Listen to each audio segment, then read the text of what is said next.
My name is Tierra. I am 34 years old, and I never thought the people supposed to protect my child would be the ones to break her. We were celebrating my daughter Malia having her 7th birthday party. The house was filled with our extended family. The music was playing and kids were laughing. Then there was a sharp, sickening crack. It was followed by a scream so piercing it silenced the entire room. My father-in-law, Elias, had grabbed Malia by the wrist and twisted it until it popped. Why? She accidentally brushed his precious gold Rolex watch. As my girl sat shaking, holding her limp arm, not a single person moved. Not my mother-in-law, not my husband. They all just watched.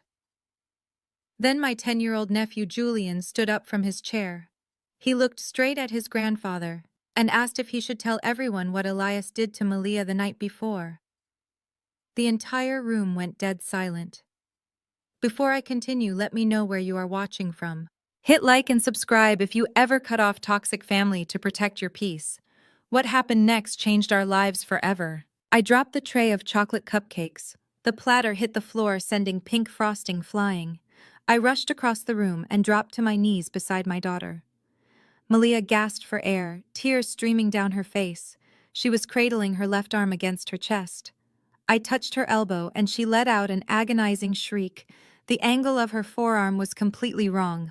The bone was pushing against her skin. Elias stood towering over us. He was a prominent deacon who prided himself on his pristine reputation and tailored suits. He did not look at Malia. He was busy rubbing the face of his watch. "Look what she did," he grumbled. The little brat scratched the crystal. "Do you know how much this watch costs? It is worth more than her entire college fund." I looked up at him, my vision blurring with rage. "You broke her arm," I yelled. "You broke a 7-year-old girl's arm over a watch." "Keep your voice down, Tierra, my mother-in-law," Ruby hissed, looking nervously toward the windows. "People are going to hear you. We are a respectable family, and Elias is up for the community board presidency next week. Do not make a scene over a simple accident." "An accident?" I glared at Ruby. He twisted her arm until the bone snapped. I heard it. Everyone heard it. I frantically searched the room for my husband, Devin. He stood near the fireplace holding iced tea. "Devin." I screamed at the top of my lungs. "Do something right now. Call an ambulance. Tell your father to back away from her." Devin took a half step forward. "Tierra." "Maybe she tripped," he mumbled, looking down.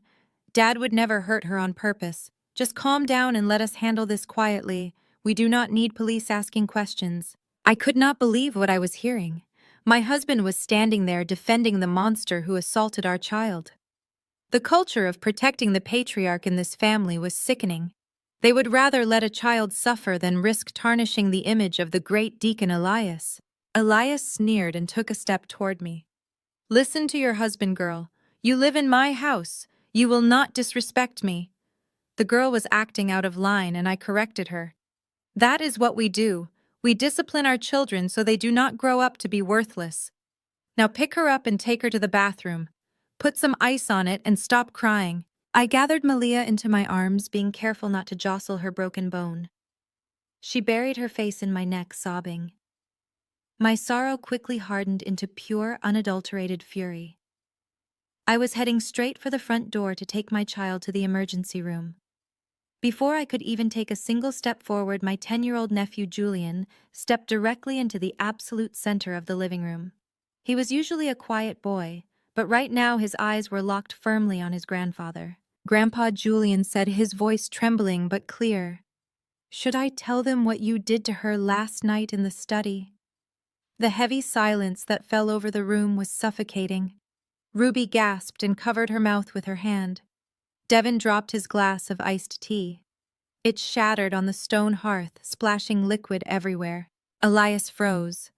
The arrogant sneer vanished from his face, replaced by a look of sheer panic and pure malice. He slowly turned his head toward the boy. "What did you just say, boy?" Elias growled, dropping to a dangerous whisper. "You better shut your mouth right now." Julian took a small step back, but he bravely did not lower his gaze. Malia tightened her grip on my shirt. Her small body was trembling violently. The puzzle pieces rapidly began falling into place in my mind.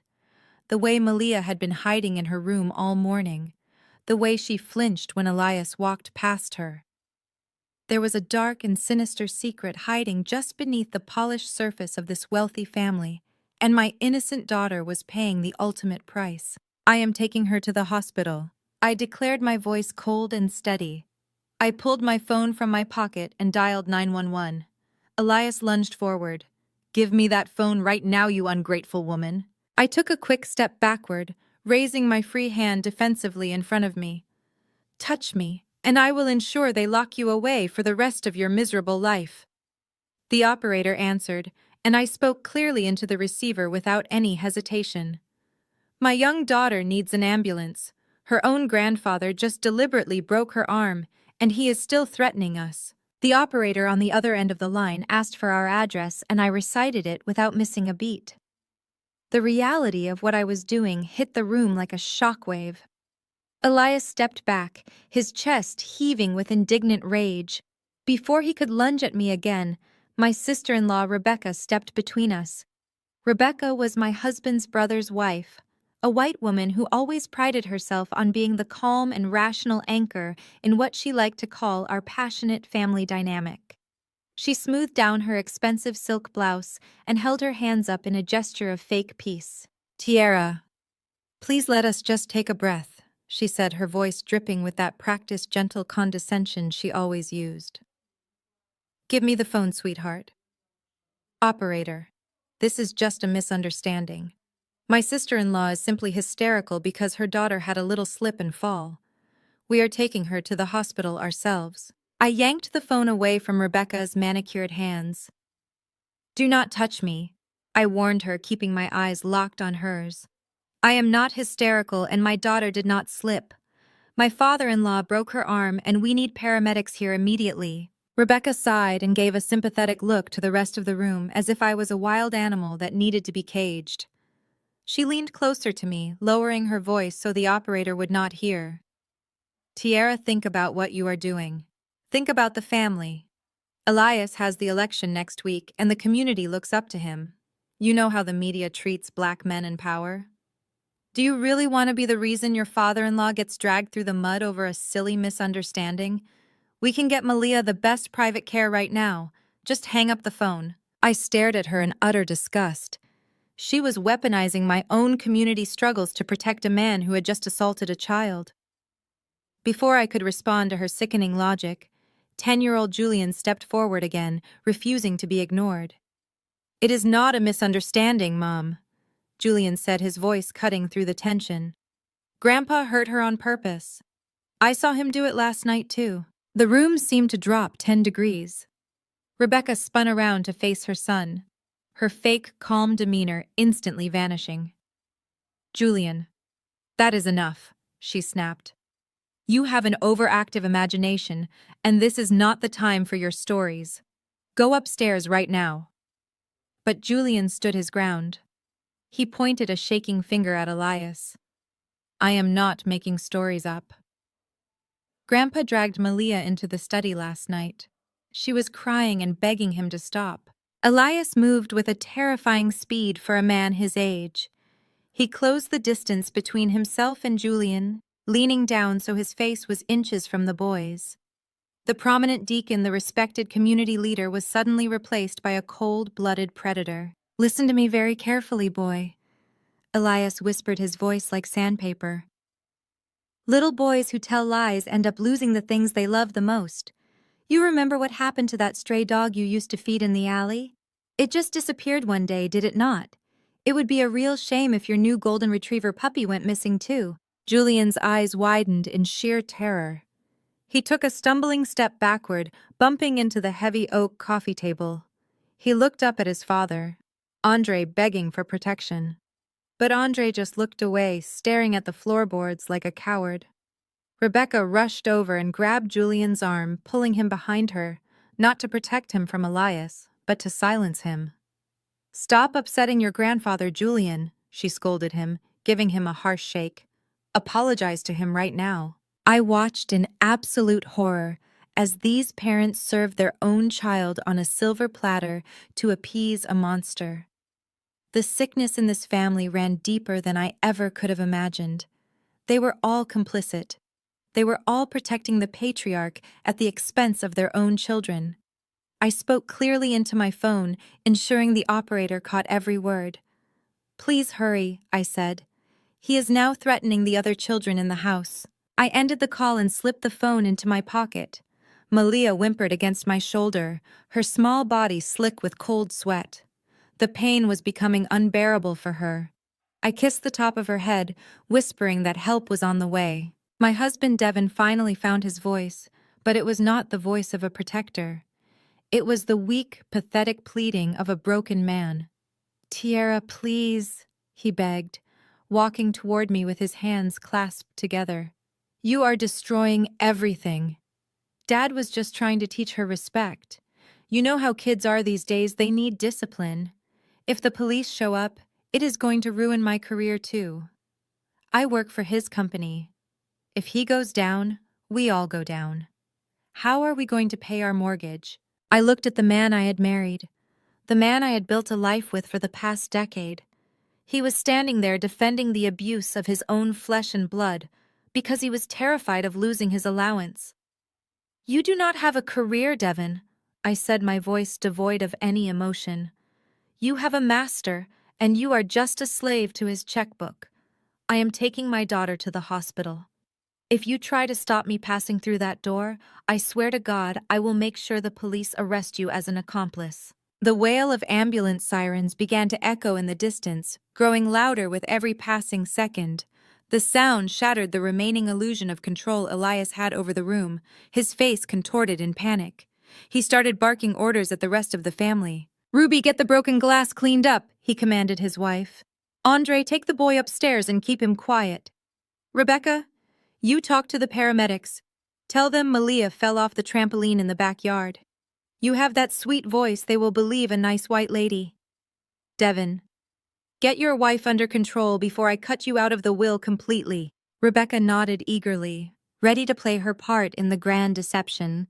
She started moving toward the front door, smoothing her hair and adjusting her expression into one of maternal concern. Devin reached out and grabbed my forearm, his grip desperate and tight. "Tierra, just go along with it," Devin whispered, his eyes wide with fear. "Please, for me. I promise I will make it up to you. I promise we will move away next year. Just tell them she fell off the trampoline." I looked down at his hand, gripping my arm. Then I looked at Malia, who was watching her father with tear-filled eyes. She was waiting to see who would protect her. She was waiting to see if her mother would trade her safety for the family image. I yanked my arm out of Devin's grasp with so much force he stumbled backward. "Do not ever touch me again," I said, "and do not ever call yourself a father." The flashing red and white lights of the ambulance washed through the large front windows, casting eerie shadows across the living room walls. Heavy footsteps pounded onto the front porch. The paramedics had arrived. The war for my daughter's truth was about to begin, and I was ready to burn this entire family to the ground to win it. The heavy knocks on the solid oak front door echoed through the silent living room. Paramedics were standing on our porch waiting to be let in. The red and white lights from their ambulance were flashing brightly, illuminating the terrified faces of the family. Elias looked out the window and his face twisted into a mask of absolute horror.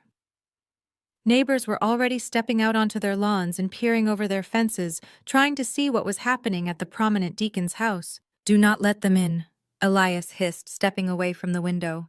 "Lock that door right now, Devin. Lock it and draw the curtains." I stood up carefully, holding Malia against my chest. She was whimpering softly, her broken arm hanging at an unnatural angle. "Are you out of your mind?" I asked, staring at Elias. "Medical professionals are standing right outside. My daughter needs a hospital." "We will take her out the back through the garage," Elias snapped, pacing back and forth across the hardwood floor. "We will put her in my SUV and drive her to a private clinic across town. I am not having a public spectacle on my front lawn a week before the community board election. If those paramedics come inside, they are going to ask questions and file a report. They are mandated reporters, Tierra. You know what that means.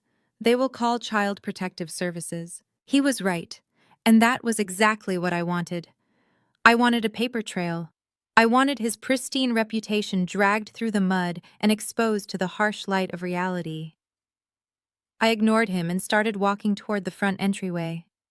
Malia buried her face into my shoulder, shivering from the shock and the pain. Out of my way, I said coldly to anyone who dared to stand near me. But before I could reach the handle, Devin darted in front of me. My husband, the man who promised to protect me and our child, stood with his back against the heavy oak door. He reached behind him and clicked the deadbolt into place, locking the paramedics out. "Devin, move!" I commanded, my voice dropping to a dangerous warning level. "Tierra, please just listen to reason for 1 second," Devin pleaded, holding his hands up as if trying to soothe a wild animal. "Dad is right about this. If we let them in, they are going to make a huge deal out of it. They will bring the police. It will be in the local papers by tomorrow morning. Dad is a deacon. He is respected. You cannot destroy everything he has built over one stupid mistake. Malia is going to be fine. It is probably just a bad sprain anyway. Just calm down and let us handle this as a family." I looked at the man I married and felt absolutely nothing but pure disgust. He was entirely conditioned to prioritize his father's ego over his own daughter's physical safety. He was willing to let Malia suffer in agony just to avoid a scandal. "Move away from the door, Devin," I said again, my voice dangerously quiet. He shook his head, his eyes darting nervously toward his father for approval. "No, Tierra. I am the head of this household, and I am telling you to calm down. You are acting completely hysterical. We are going to walk out to the garage, and we are going to take my dad's car. Rebecca will go out front and tell the paramedics that we made a mistake and do not need them anymore." I did not scream. I did not argue. I knew there was no point in reasoning with a man who lacked a spine. Instead, I reached into my pocket with my free hand and pulled out my phone. I had never actually hung up with the emergency dispatcher. The call was still connected. I tapped the speakerphone button and held the phone up. "Hello, dispatcher," I said clearly, loudly enough for the entire room to hear. "The paramedics are outside my front door, but my husband and my father-in-law have locked the deadbolt. They are holding my injured child hostage inside the house to prevent her from receiving medical attention, because my father-in-law is the one who broke her arm and they are trying to cover up the assault." Devin's eyes widened in pure terror. "What are you doing?"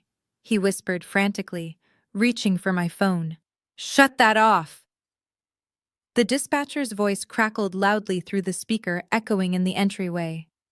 "Mom, we have officers en route to your location right now. Do you need the paramedics to force entry?" "Yes," I said, looking dead into Devin's eyes. Devin froze, completely paralyzed by the realization that he was now legally implicated in a hostage situation and child endangerment. His hands dropped to his sides, but he was still standing awkwardly in front of the door. I did not wait for him to step aside. I did not wait for the paramedics to break the lock. Balancing my weeping daughter on my left hip, I raised my right leg and kicked the heavy door directly next to where Devin was standing. The force of my foot slamming into the wood startled him so badly that he stumbled sideways, tripping over the edge of the entryway rug and falling onto his hands and knees. I reached down, unlatched the deadbolt, and yanked the heavy door open. The cool night air rushed inside, carrying the flashing red and white lights from the driveway. 2 paramedics were standing on the porch, their medical bags slung over their shoulders, looking alarmed and ready to breach.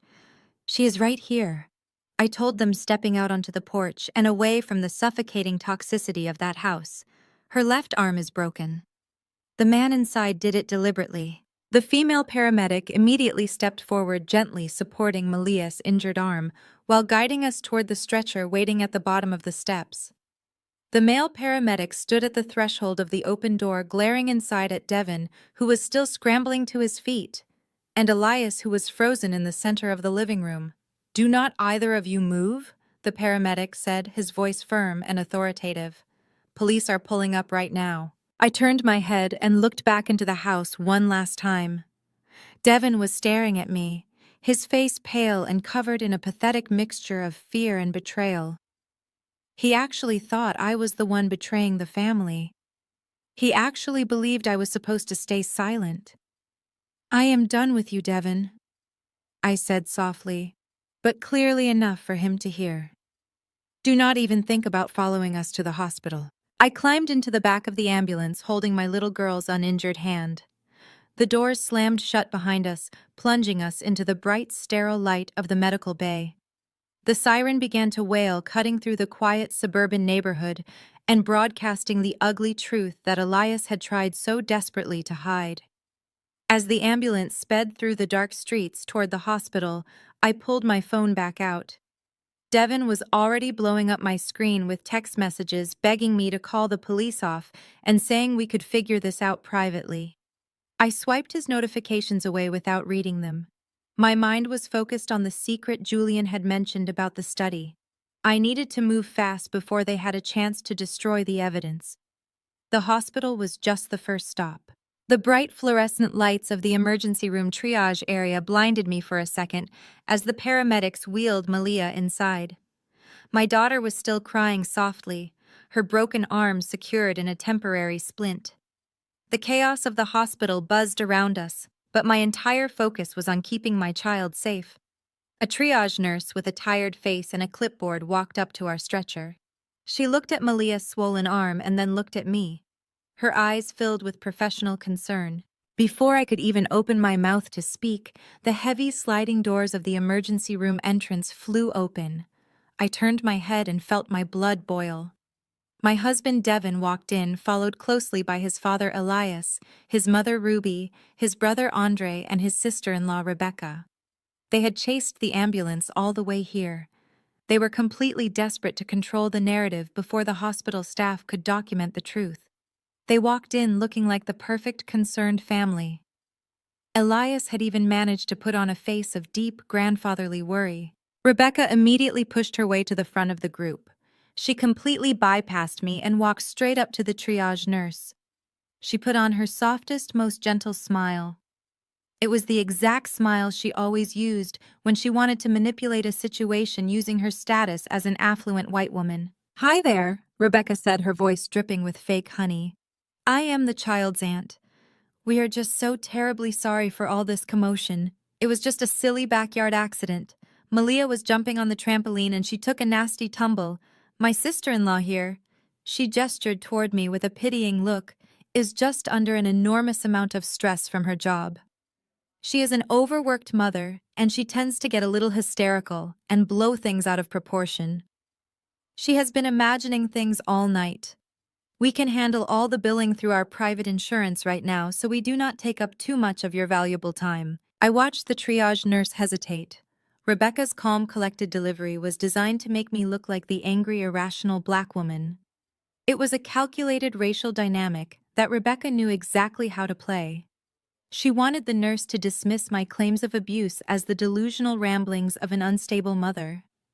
Devon stood right behind Rebecca, nodding his head in agreement, entirely willing to let his wife be painted as crazy just to save his father. The nurse looked between Rebecca and me, holding her pen over the clipboard. "So the child fell off a trampoline?" the nurse asked, sounding unsure. I did not scream. I did not raise my voice or give Rebecca the satisfaction of looking unhinged. I stepped directly between Rebecca and the nurse, forcing my sister-in-law to take a step back. "My daughter did not fall off a trampoline," I said, my voice as cold and hard as ice. I looked the triage nurse dead in the eyes. "I want you to examine the injury pattern on her left arm. If a child falls from a trampoline and braces their fall, you will typically see a distal radius fracture or a supracondylar humerus fracture caused by axial loading. However, when you take her back for X-rays, you are going to find a severe spiral fracture of the radius and ulna. Spiral fractures are caused by the application of a forceful twisting motion." A torsion injury. The nurse's eyes widened as she recognized the accurate medical terminology. She immediately stopped looking at Rebecca and gave me her full, undivided attention. Furthermore, I continued, never breaking eye contact with the nurse. You are going to find distinct contusions on the distal end of her forearm consistent with adult finger placement. These are defensive grip marks. My father-in-law, Elias, who is standing right over there, intentionally grabbed my 7-year-old daughter and twisted her arm until the bones snapped. This is a non-accidental trauma. This is child abuse. The silence in the triage bay was deafening. Rebecca's fake smile completely melted off her face, leaving behind a pale mask of shock. She opened her mouth to argue, but no words came out. She had expected me to yell or cry. She had not expected me to clinically dismantle her lie with precise anatomical facts that a medical professional could immediately verify. My years of analyzing medical equipment liquidations for my asset firm had taught me more than they ever realized. "Nurse," I said, my voice ringing with absolute authority, "I am this child's mother and her sole medical proxy. I do not consent to any of these people being in the treatment area. They are attempting to cover up a felony assault against a minor. I want them banned from the pediatric floor, and I need you to call the hospital security and the police liaison right now." The triage nurse did not hesitate for another second. She pressed a button on the wall intercom behind her desk. "Code yellow to emergency triage," she said sharply into the speaker. "We need security to escort non-consented family members out of the bay immediately." Elias stepped forward, his face flushing a deep, angry purple. "Now listen here. You cannot ban me from seeing my own granddaughter," he bellowed, completely dropping his concerned grandfather act. "Devin, tell your wife to stop this nonsense right now." Devin looked like a deer caught in headlights. He took a weak step toward me, holding his hands out pleadingly. "Tierra, please," he begged, his voice cracking. "You are making a massive mistake. You are embarrassing the family in public. Just come outside and talk to Dad." 2 large hospital security guards in dark uniforms appeared through the sliding doors, looking stern and ready to intervene. The triage nurse pointed her pen directly at Devin's chest and then swept it across the rest of the family. "You all need to leave this area immediately, or you will be physically removed and arrested for trespassing," she commanded. "The mother has made her wishes clear." I looked at Devin, feeling a wave of absolute finality wash over me. "There is no family to embarrass anymore, Devin," I said quietly, so only he could hear. "You made your choice when you locked that front door. Now get out of my sight before I have them arrest you too." The security guards stepped forward, forming a physical wall between my daughter and the people who wanted to silence her. Devin opened his mouth to speak, but Elias grabbed his shoulder and yanked him backward. "Fine," Elias spat, glaring at me with pure hatred. "You want to play hardball, girl? You are going to regret this. You have no idea who you are dealing with." They turned and walked out of the emergency room, the automatic doors sliding shut behind them. Rebecca looked back at me one last time, her face contorted with anger, before she disappeared into the night. The toxic air finally left the room and I could breathe again. The nurse gently touched my shoulder and guided the stretcher down the quiet hallway toward the X-ray room. I had won the first battle, but I knew the war was just beginning. The moment those imaging results came back, I was going to burn Elias to the ground. The quiet hum of the hospital hallway was a stark contrast to the chaotic shouting that had just taken place in the emergency room lobby. The triage nurse gently pushed Malia's stretcher through a set of heavy double doors, leading us into the pediatric imaging wing. The sterile white walls and the smell of antiseptic usually made me anxious, but right now they felt like a sanctuary. We were finally away from Elias and his toxic enablers. I walked closely beside the stretcher, keeping my hand gently rested on my daughter's uninjured shoulder. Her sobbing had slowed down to quiet, exhausted hiccups, but her face was still pale and covered in a sheen of cold sweat. We entered a dimly lit room dominated by a massive X-ray machine suspended from the ceiling. A pediatric orthopedic specialist named Dr. Evans was already waiting for us. He introduced himself with a calm and reassuring tone that immediately made Malia feel a little safer. He had kind eyes and a gentle touch as he examined her temporary splint. "We are going to take some pictures of your arm," Malia, Dr. Evans said softly, crouching down to her eye level. "It might hurt just a little bit while we position you, but I promise we will be as fast as possible. I need you to be incredibly brave for me. Okay? Malia nodded slowly, her lower lip trembling. I stood right by her side, holding her right hand tightly, while the radiology technician carefully adjusted her broken left arm onto the imaging plate. Malia let out a sharp cry of pain that tore right through my heart. I leaned down and pressed my forehead against hers, whispering that she was doing a great job and that it would be over soon. The technician stepped behind a lead glass window, and the machine clicked loudly several times.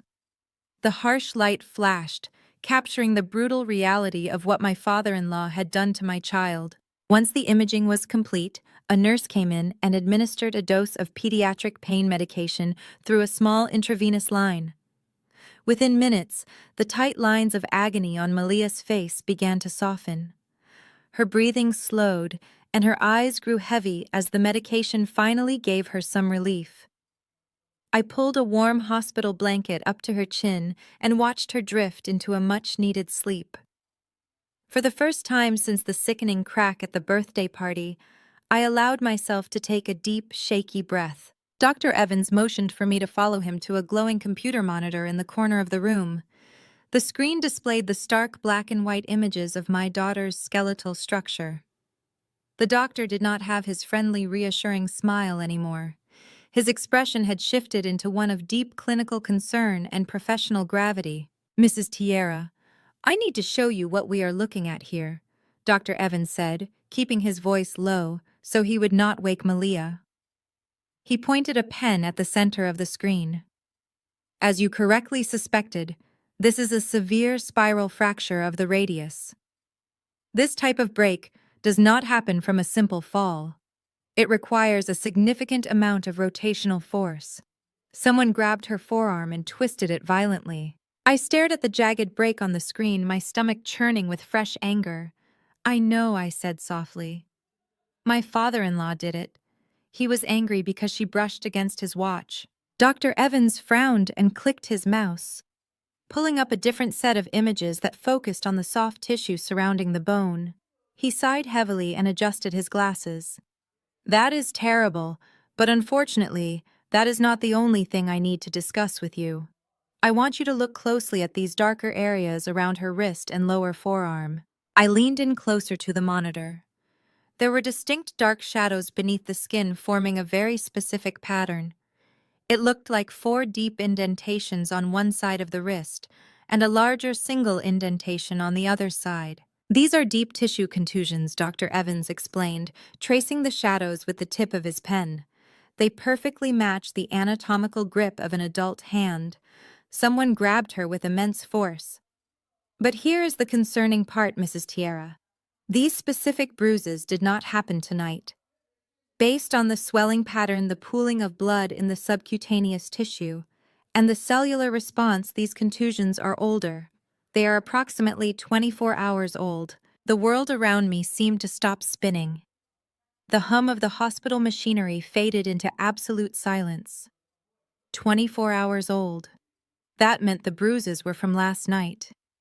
My mind instantly flashed back to what my 10-year-old nephew Julian had bravely said in the middle of the living room. "Grandpa, should I tell them what you did to her last night in the study?" I gripped the edge of the computer desk, my knuckles turning white. Elias had assaulted her last night.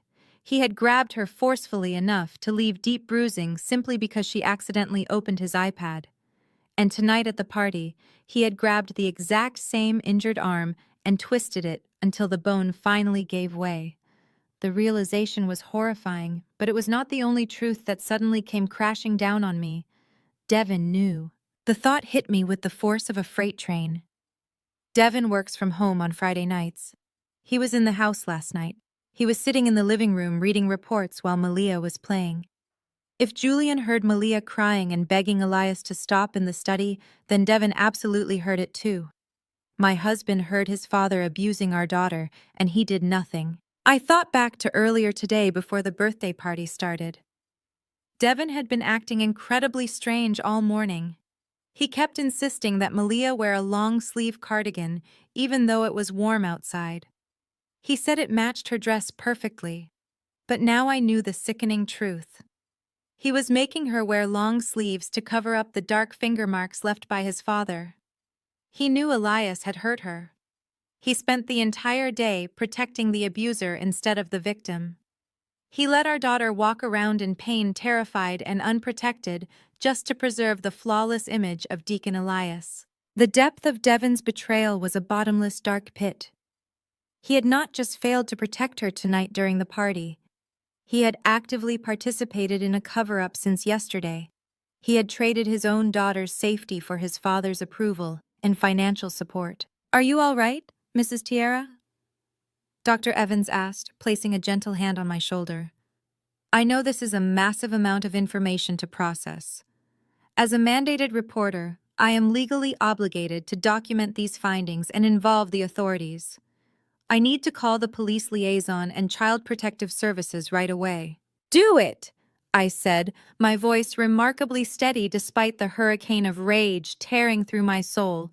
"Document every single detail, doctor. Write down the age of the bruises, the type of fracture, and the exact force required to cause it. I want an ironclad medical record that no expensive lawyer can ever dismantle." Dr. Evans nodded respectfully and stepped out of the room to make the calls. I walked back over to Malia's stretcher and gently stroked her forehead. She looked so small and fragile lying there in the oversized hospital gown. The men in that house had viewed her as collateral damage. They thought her pain was an acceptable price to pay to maintain their wealthy facade. They had severely underestimated who they were dealing with. I was not just an obedient wife who would quietly accept their abuse. I was a commercial asset liquidator. My entire career was built on finding the hidden vulnerabilities in massive corporations and systematically dismantling them until there was nothing left but empty buildings and shattered egos.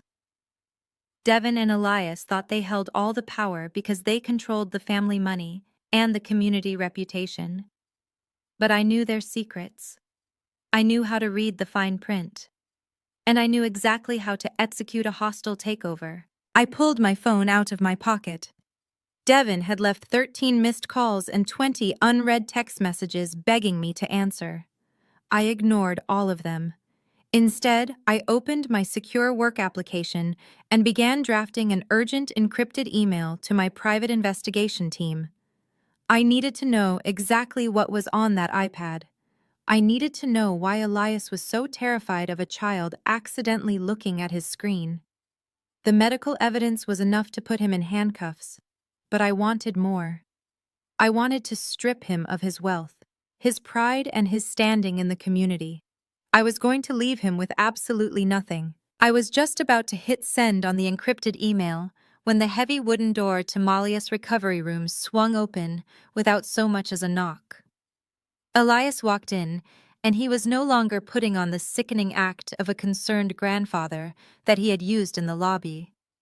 His face was set in cold, hard stone, and his eyes were completely devoid of any human empathy.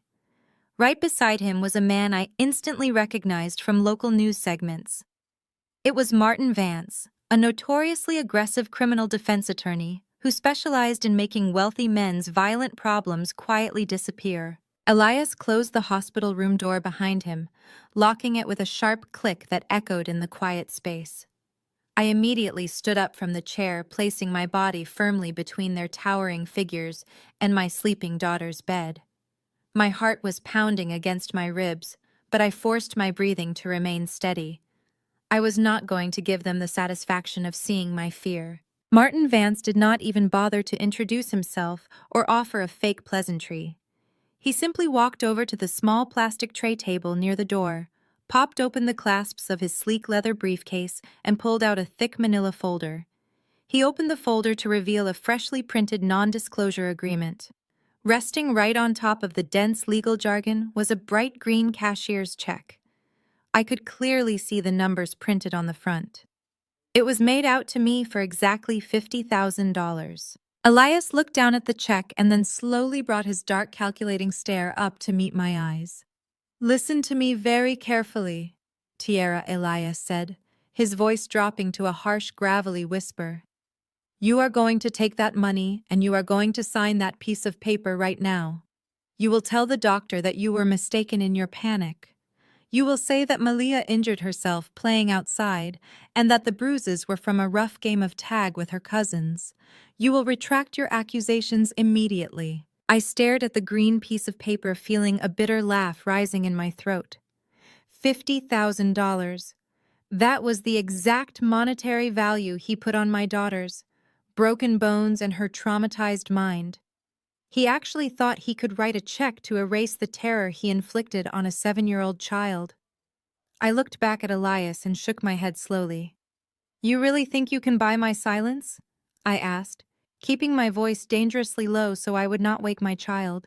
You think your money makes you invincible? Martin Vance stepped forward, pulling an expensive fountain pen from his breast pocket and tapping it against the paper. It is an incredibly generous offer, Mrs. Tierra, the lawyer said smoothly, his tone dripping with fake sympathy. And frankly, it is the absolute best outcome for everyone involved. If you refuse to sign, my client is fully prepared to file an emergency ex parte motion for temporary physical and legal custody of Malia first thing on Monday morning. Elias smirked, crossing his arms over his expensive tailored suit. That is right, he sneered, taking a step closer to me. Devin has already agreed to sign an affidavit testifying that your demanding corporate job makes you an unfit and neglectful mother. He will tell the judge that you leave Malia alone for days at a time while you travel across the country for your little liquidation projects. I am a highly respected community leader. I sit on the advisory board of the Family Court Committee in this county. Who do you really think a local judge is going to believe? A hysterical, overworked, disgruntled wife, or the wealthy pillar of the church community, offering a stable two-parent home with her loving father? The sheer audacity of his threat made the blood run freezing cold in my veins. They were actually planning to steal my child from me to protect their sickening lies. Devin, my own husband, was really going to commit perjury and help them take Malia away just to keep his father out of prison. They thought they had me completely trapped. They thought they held all the cards because they assumed my job was just some small-time consulting gig that barely paid the bills. They had absolutely no idea the kind of immense financial firepower I wielded every single day in the corporate world. I walked over to the plastic tray table. Elias watched me, his arrogant smirk widening. He fully believed I was broken. He thought I was about to pick up the silver pen and sign my soul away to save my custody rights. Instead, I bypassed the pen completely and picked up the thick cashier's check. I held it up to the harsh fluorescent hospital light, inspecting the crisp paper and the arrogant signature at the bottom. Then, without ever breaking eye contact with Elias, I gripped the edges of the check and tore it straight down the middle. The loud ripping sound cut through the tense silence of the room. Elias actually flinched, as if I had slapped him across the face. I put the two torn halves together and tore them again. I kept ripping the thick paper again and again until his $50,000 bribe was nothing more than a handful of worthless green confetti. I opened my hand and let the tiny pieces flutter down to the linoleum floor, landing directly on top of his freshly polished leather shoes. You listen to me, Elias, I said, stepping right into his personal space, refusing to be intimidated by his height or his power. You do not know the first thing about what I actually do for a living. But you are about to find out the hard way. You are going to turn around and leave this hospital room right now, or I will press the emergency call button and have hospital security drag you out in handcuffs for trespassing and witness tampering. Elias glared at me. His jaw clenched so tightly I thought his teeth might shatter under the pressure. The veins in his neck were bulging. You are making the biggest mistake of your pathetic life, girl, he warned, his voice trembling with unhinged, suppressed rage. You just signed your own death warrant in this town. You will never see that child again. He spun around aggressively, unlocked the heavy door and stormed out into the brightly lit hallway, with his sleazy lawyer trailing right behind him like a quiet, obedient dog. The moment the door clicked shut, I walked over to the large window and looked out at the dark, sprawling city skyline of Atlanta. I took a deep breath, letting the cold, absolute reality of the war wash over me. There was no going back now. The lines had been permanently drawn in the sand. I pulled my phone from my pocket again, but I did not open my email to contact my private investigators. The time for quiet investigation was over. It was time for total annihilation. I scrolled through my encrypted contacts and pressed call on a private secure satellite number. It rang only twice before my senior business partner answered the line. "Jackson," I said, keeping my voice completely devoid of any warmth or emotion. "I need you to drop whatever you are doing right now. I need you to pull the entire financial dossier on the Elias family, LLC. I want every property, every hidden trust fund, every outstanding bank loan, and every single shell company they use to hide their dirty money." Jackson paused on the other end, instantly sensing the deadly seriousness in my tone. "We have been building that profile for months," he said quietly. "What is the play, Tierra?" I turned around and looked back at my sleeping daughter. Her tiny arm was wrapped in heavy medical bandages, all because of the monstrous pride of that family. "Initiate the hostile takeover of the Elias family, LLC," I commanded into the receiver, my voice echoing with absolute finality. "Buy up every single cent of their toxic debt from the banks. I do not care what it costs or who you have to bribe. Buy all of it and then burn it to the ground." I hung up the phone and slipped it back into my pocket, taking a long, deep breath to steady my racing heart. The hospital room was quiet except for the steady, rhythmic beeping of the heart monitor next to Malia's bed. I sat down in the uncomfortable plastic chair and held her uninjured hand until the morning sun began to peek through the blinds. The pediatric nurses changed her bandages and assured me she was stable enough to be discharged by the afternoon with a heavy cast. But I had one very important thing to do before we went home. I needed to know exactly what was on that iPad. I needed the full story from the only person brave enough to try and tell it. My 10-year-old nephew, Julian. I knew my sister-in-law Rebecca's schedule perfectly. Every single Saturday morning, she left the house at exactly 9 o'clock for her luxury spa appointment, leaving Julian alone with his golden retriever puppy Buster, while Andre slept off his hangovers. I kissed Malia's forehead and asked the head nurse to keep a strict watch on her, promising I would be back in less than an hour. And I drove my car to the community park just 3 blocks away from Elias' massive estate. The morning air was crisp and the park was mostly empty. I parked near the oak trees and walked along the paved path, looking for a small boy and a golden dog. I spotted him sitting on a green wooden bench near the duck pond. Julian was holding Buster's leash tightly, wrapping the nylon strap around his small hands multiple times as if he was afraid someone was going to snatch the puppy away. His shoulders were slumped, and he was staring blankly at the water. I walked up slowly, making sure my footsteps crunched loudly on the gravel so I would not startle him. Julian looked up and his eyes widened in panic. He immediately stood up, pulling Buster closer to his legs. He looked around frantically, as if expecting Elias to step out from behind a tree.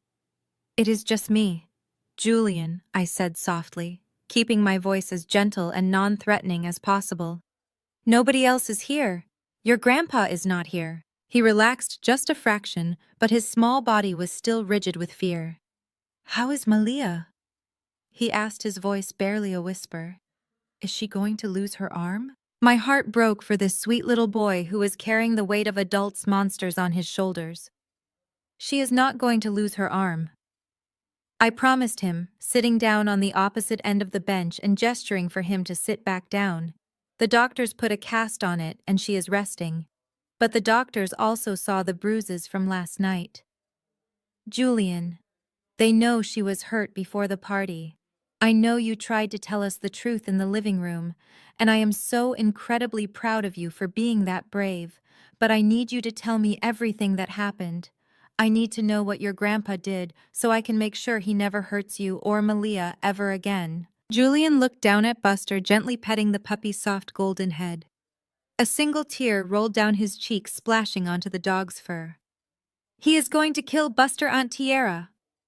Julian sobbed, his small chest heaving. "He said he would make him disappear if I snitched." I slid closer to him on the bench and wrapped my arm around his trembling shoulders. I swear to you on my life that Elias will never touch this dog, I vowed fiercely. He is a bully, and bullies are cowards. You are safe with me. Please tell me what happened in the study. Julian took a deep, shaky breath, wiping his nose with the sleeve of his jacket. It was after dinner. He started, his voice quivering. You and Uncle Devin were in the kitchen talking. Malia was bored and she wanted to play a game on an iPad. She went wandering down the hall to Grandpa's study because he usually leaves his old tablet on the leather sofa. I was upstairs in the hallway, throwing a tennis ball for Buster. I saw Malia go into the study. The door was open. He paused, swallowing hard. Grandpa was not in the room. His special work iPad was sitting on the big mahogany desk. Malia walked over and tapped the screen to see if it had any games. It was not locked. The screen just lit up. I was watching from the stairs. Then Grandpa came walking out of the downstairs bathroom and saw her standing by the desk, looking at the screen. Julian started crying harder, clutching the dog's leash. Aunt Tierra, he went completely crazy. He did not even yell at first. He just sprinted across the room and grabbed her arm. He grabbed her so hard she screamed and dropped the iPad on the rug. He twisted her arm back and told her she was a little thief snooping in his private business. Malia was crying and saying she just wanted to play Roblox, but he would not let go. He kept twisting and twisting. The mental image of that monster torturing my little girl made my vision swim with absolute fury. But I forced myself to stay calm for Julian's sake. What happened next, sweetie? I asked, rubbing his back. He dragged her over to the dark coat closet near the bookshelf. Julian whispered, looking absolutely haunted. He opened the door and threw her inside in the dark. He locked the deadbolt from the outside. Malia was pounding on the door and crying that she was scared of the dark and her arm was throbbing. Grandpa just stood there, breathing really heavy, staring at the iPad on the floor. I felt physically sick. He locked a terrified 7-year-old girl in a pitch-black closet with a sprained wrist while her own father sat oblivious in the kitchen. I tried to sneak back up the stairs so he would not see me. Julian continued, trembling violently now. But Buster barked. Grandpa snapped his head up and saw me looking through the banister. He walked out of the study and came right up the stairs. He grabbed me by the collar of my shirt and pulled me up onto my tiptoes. He pointed right at Buster. He said, "If I ever told anyone that Malia looked at his iPad or that he locked her in the closet, he would take my dog out to the woods and break his neck." He said he did it to a stray dog once, and he would not hesitate to do it again. Then he told me to go to my room and act like nothing happened. He kept Malia locked in that closet for a whole hour before he let her out and told her the same thing. The sheer level of calculated cruelty was staggering. Elias was not just a strict disciplinarian. He was a violent psychopath desperate to protect whatever secrets were hiding on that tablet. He tortured 2 young children to maintain his facade of control. "Julian," I asked, my voice deadly serious but very calm. "Did you see what was on the screen when Malia dropped it? Did you see any pictures or words?" Julian sniffed and nodded slowly.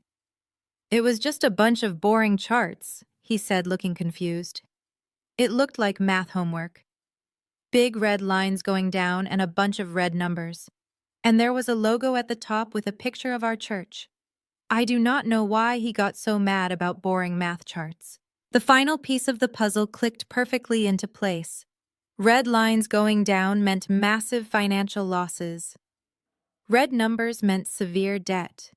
And the church logo meant those losses were directly tied to the community charity fund Elias managed as a deacon.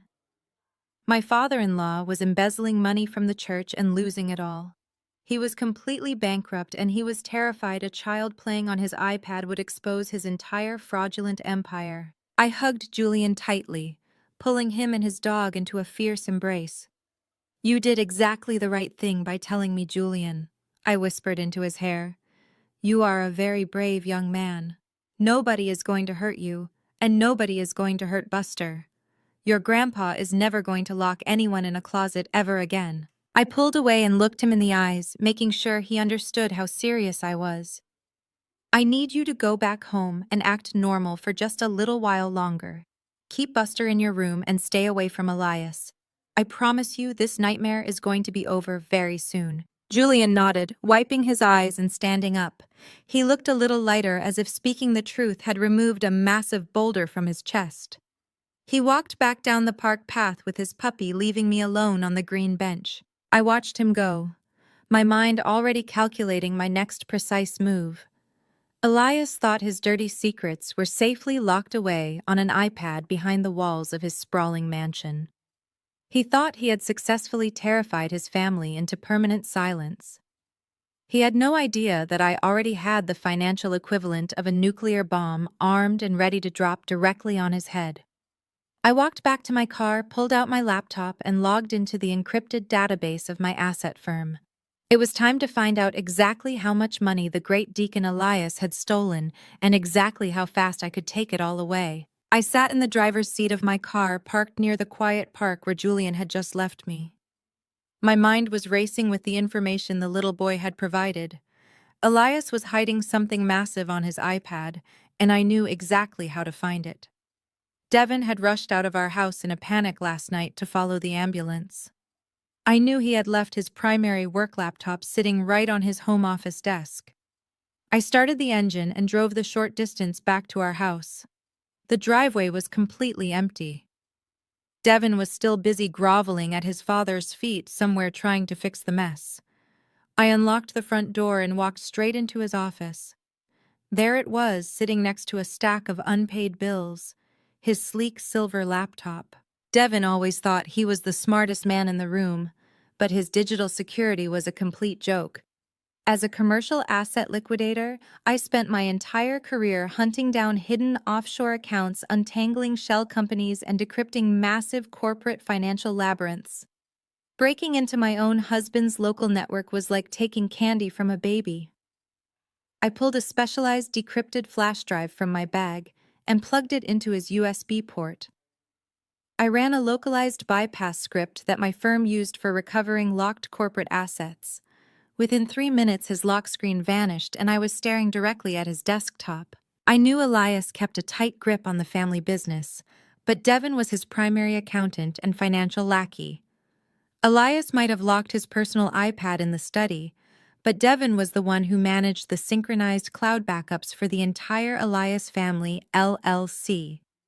I opened the network folders and began systematically digging through the directories.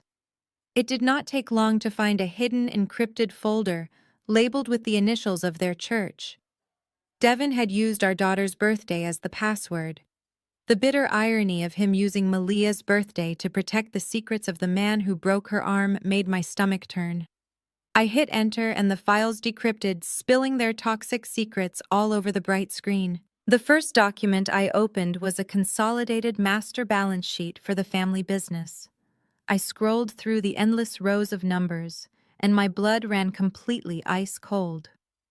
Julian had described seeing red lines going down on the screen. The little boy was entirely correct. Elias was not a wealthy real estate mogul. He was the captain of a rapidly sinking ship. The company was severely hemorrhaging money from every single direction. There were multiple high-interest bridge loans, offshore lines of credit, and massive unpaid federal tax liens.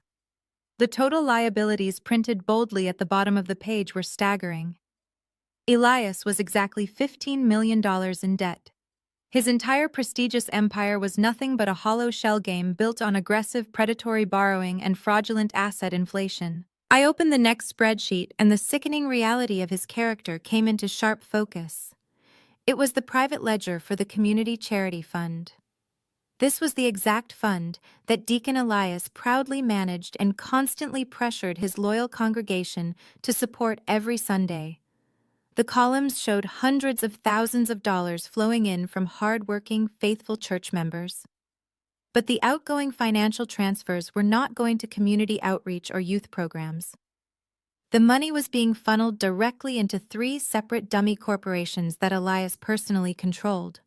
He was systematically siphoning the charity money just to make the minimum monthly interest payments on his massive $15 million debt. He was stealing from the very community that trusted and revered him. This was not just a family scandal.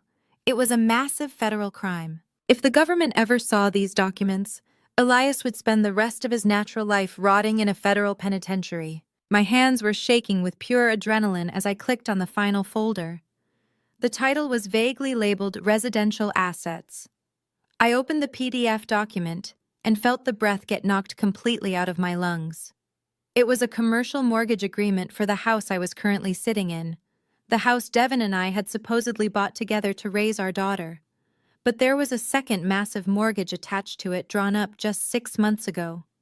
Elias had somehow forged the property documents and secretly remortgaged our family home to extract another $500,000 in untraceable cash. And Devin had signed off on it. His signature was right there on the bottom line. My own husband had secretly handed over the roof over our daughter's head to feed his father's insatiable financial black hole. He had risked our home and our entire future just to keep his father out of bankruptcy. The elite status of this family was a meticulously crafted fraud.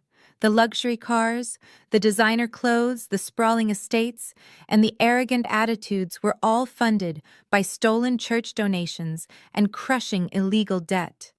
They paraded around Atlanta like royalty, looking down on everyone else, demanding respect and absolute obedience. They had the audacity to call my daughter worthless.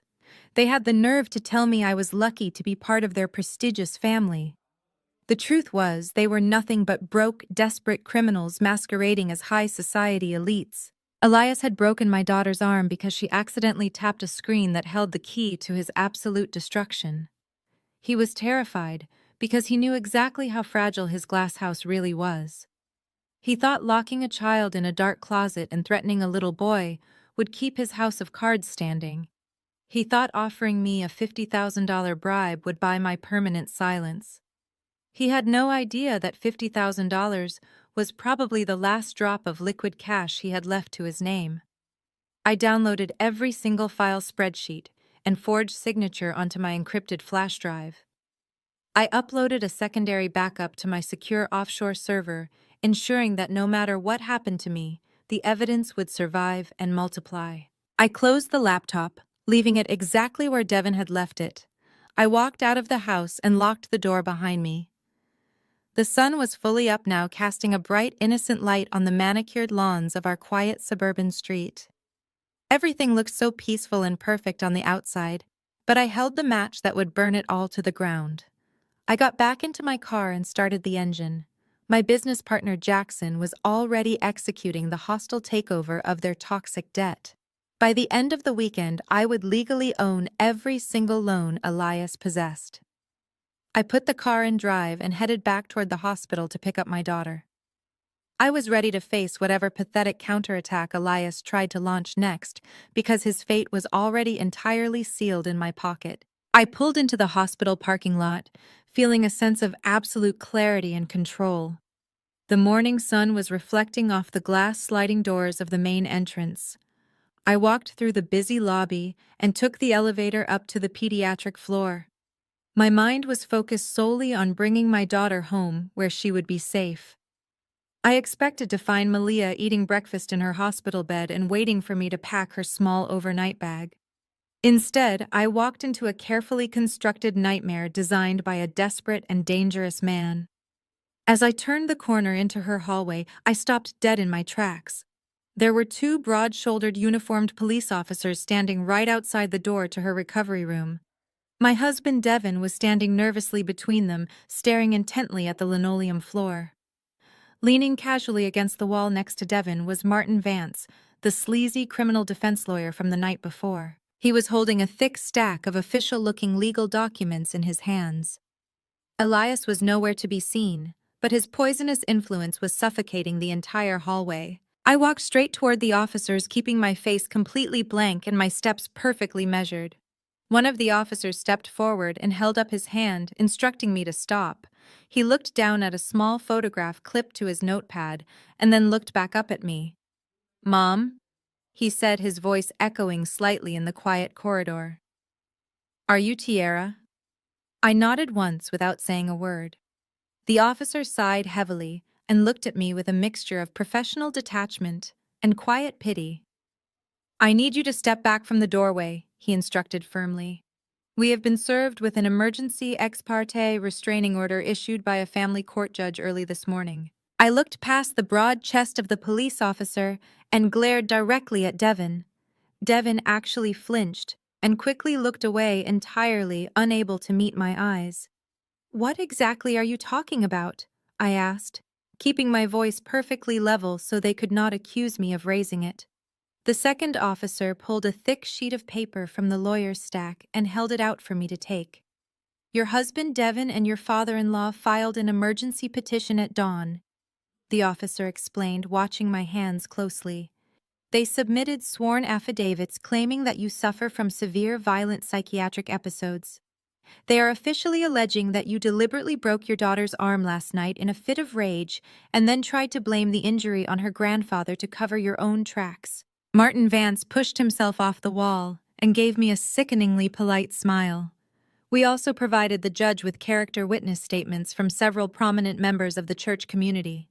Vance added, his voice smooth and incredibly arrogant.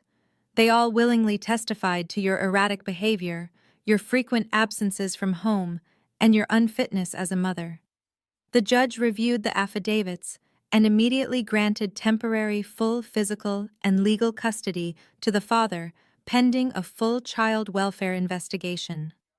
"You are legally ordered to stay 500 feet away from your daughter and your husband at all times starting right now." Devon finally found the pathetic courage to look up at me.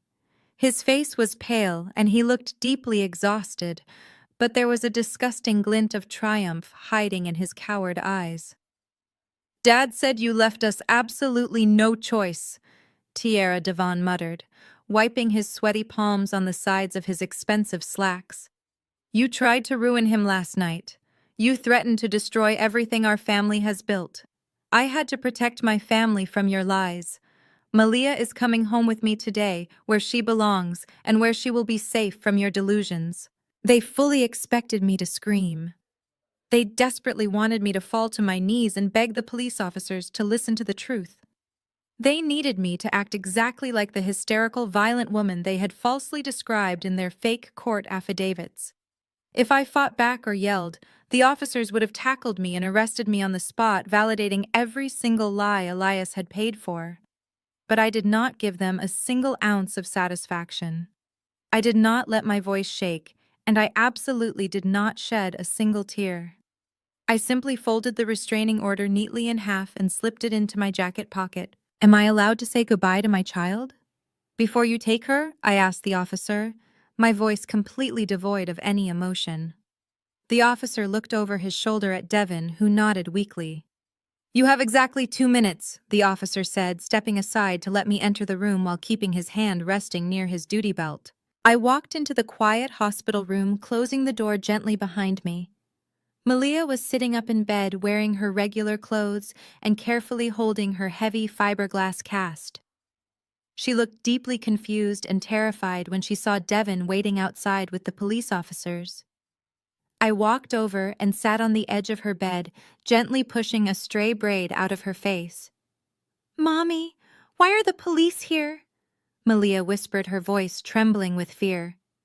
"Are you coming home with us right now?" I leaned down and kissed her warm forehead, holding her close for just a moment to memorize the feeling of her small arms. "Mommy has some very important work to do for the next few days, sweetie," I told her, forcing myself to smile softly to reassure her. "You are going to go with your dad right now, but I want you to remember everything we talked about. You are so brave and you did absolutely nothing wrong. I'm going to come and get you right before Sunday dinner, okay? That is my promise to you, and Mommy never breaks a promise." Malia sniffed and nodded slowly, wrapping her good arm around my neck for one last hug. I hugged her back, knowing this was the hardest and most painful thing I would ever have to do in my entire life. Leaving her in the custody of the very people who hurt her felt like someone was tearing my own heart straight out of my chest. But I knew Elias was a cornered animal fighting for his life. Keeping her near Devon temporarily was the only way to blind them to the massive financial execution I was about to perform. I stood up, smoothed my jacket, and walked back out into the hallway. I did not look at Devon or the smug lawyer as I walked right past them. I walked straight down the corridor to the elevator and pressed the button for the lobby. Devon actually thought he had won the war. Elias truly believed his money and his corrupt legal connections had successfully crushed me into submission. They thought taking my child would break my spirit and force me to surrender to their demands. They had absolutely no idea that taking my daughter was the final fatal mistake that would seal their own coffins.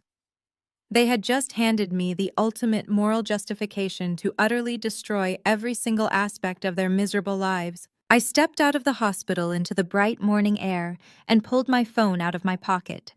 My business partner Jackson had already sent me a secure text message confirming that the hostile takeover was completely finalized. The Elias Family LLC was now officially owned by my asset liquidation firm. I owned their massive offshore debt. I owned their fake charity funds. I owned the very mansion they were about to take my daughter back to. I got into my car and started the engine. It was time to let them celebrate their fake legal victory. They were going to have a big traditional family dinner on Sunday to toast their success and laugh about how they beat me. And I was going to show up to serve the main course. The drive away from the hospital was quiet, but my mind was moving at 1,000,000 miles an hour. I drove straight to my corporate office building downtown and took the private security elevator all the way up to my high-rise glass boardroom. The sun was beginning to set over the Atlanta skyline, casting long dark shadows across the city streets. I locked the boardroom doors behind me and booted up my secure encrypted servers. While I was preparing the financial execution of a lifetime, my former family was gathering at Elias' massive estate for their traditional Sunday dinner. Devon was an incredibly predictable man. He always left his phone sitting face up on the formal dining room table during their family meals. Using the localized network bypass I had established on his device earlier that morning, I remotely activated the microphone on his phone. I wanted to hear exactly what they were saying while they celebrated their fake legal victory. The live audio feed clicked on and immediately filled my quiet dark boardroom with the sounds of their sickening joy. I could hear the loud clinking of heavy crystal glasses and the scraping of silver forks against expensive china plates. Through the speakers, I could almost smell the rich, heavy aroma of honey-baked ham sweet potatoes and collard greens. It was the traditional Southern feast designed to bring our community together. But tonight, it was being used to celebrate the destruction of my family. Elias was speaking first, his voice booming and arrogant as he carved the meat. "Well," Devon Elias said, his voice dripping with pure satisfaction. "I told you we would handle that woman. She thought she could threaten this family and walk away. She has absolutely no idea how power works in this city." My mother-in-law Ruby chimed in next, taking a long sip of what sounded like wine. "I just want to say how incredibly grateful I am that the storm has finally passed," Ruby announced, her voice full of fake piety. "We prayed for peace in this household, and the Lord delivered us from evil." I always knew that Tierra girl was going to be a massive problem. She never respected our traditions, and she certainly never respected you, Elias. Getting rid of her was the best thing we ever did to protect our family. The women at church were asking questions today, but I told them the Lord gave Devon the strength to protect little Malia from a deeply sick woman. I sat in my leather chair staring at the audio waveforms bouncing across my computer screen. My blood was boiling, but my hands remained perfectly steady. Andre spoke up, his mouth clearly full of food. "Absolutely, Mom," Andre agreed, swallowing loudly. "She was completely toxic from day one.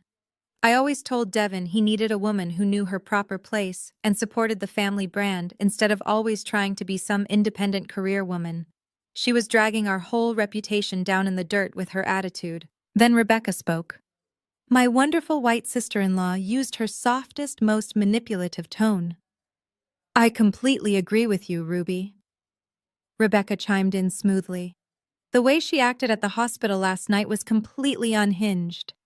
It was terrifying, honestly. I was so incredibly scared for little Malia. But now that we have full legal custody, we really need to start thinking about the child's future. She has been deeply corrupted by Tierra's aggressive behavior, and we cannot have that reflecting poorly on us in public. I heard Rebecca set her glass down on the table.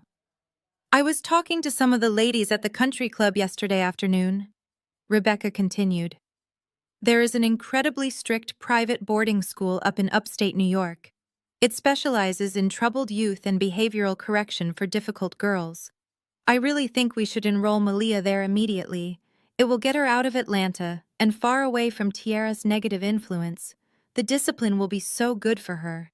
They wear strict uniforms and have zero access to the internet or outside phone calls for the first entire semester. It is exactly what she needs to break her bad habits and learn some respect for her elders. I gripped the edge of my mahogany desk so hard my fingers went numb. This fake plastic woman was casually sitting at a dinner table, planning to ship my traumatized 7-year-old daughter away to a behavioral correction facility thousands of miles away. She wanted to lock Malia in a strange place, just to ensure she never had a chance to tell anyone the truth about what Elias did to her broken arm. They were trying to completely erase my child from the picture under the guise of sending her to a prestigious school. I waited to hear Devon's voice. I waited for my husband to finally stand up and be a father. I expected him to slam his fist on the table and absolutely forbid anyone from sending his injured daughter away to a camp for troubled kids.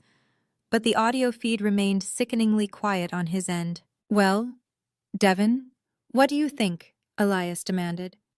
Rebecca has a very solid point. That girl needs serious structure, and you clearly cannot provide it while you are working heavy hours for my company. The boarding school is a smart move. It solves our problem permanently, and it keeps her out of sight. There was a long, agonizing pause on the audio feed. Devon finally spoke, and his voice was weak, pathetic, and small. Whatever you think is best, Dad, Devon mumbled. I just want this whole nightmare to be completely over.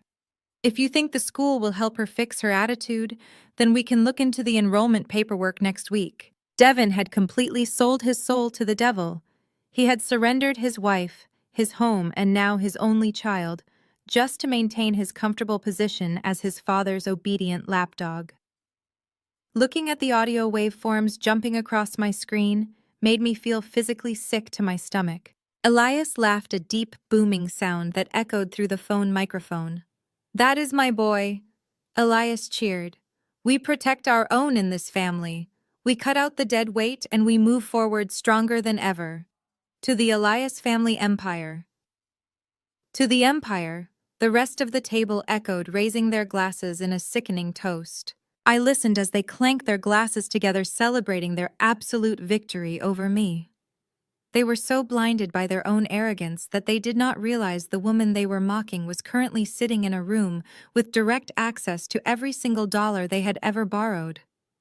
I reached out and pressed a button on my keyboard, severing the audio connection. The room fell perfectly silent again. It was time to stop listening and start dismantling. The high-rise glass boardroom felt incredibly cold and empty, but my mind had never been sharper.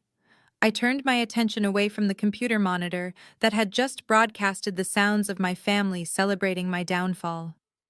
I opened a secure encrypted terminal on my second screen. This was the central hub for my private equity firm. For the past 10 years, I had played the role of a quiet, supportive wife while secretly building a massive financial empire. Devon and Elias thought my job consisted of managing small-time office liquidations and selling off used office furniture. They had absolutely no idea that I specialized in hostile corporate takeovers and distressed asset acquisitions. I hunted dying companies for sport. I pulled up the master dossier that my partner Jackson had compiled on the Elias Family, LLC. The sheer amount of toxic debt Elias had accumulated was breathtaking. He owed exactly $15 million spread across 7 different financial institutions and 2 incredibly shady offshore private lenders.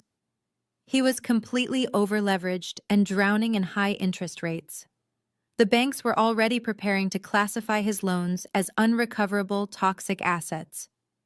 They were desperate to offload the risk to anyone willing to buy it for pennies on the dollar. I opened my primary investment portfolio. The screen displayed a liquid cash balance that would have made Elias choke on his expensive honey-baked ham. I had spent years making ruthless but brilliant market plays, keeping my wealth completely hidden in a complex web of blind trusts and shell companies. Devin never knew about this money because Devin never bothered to ask about my work.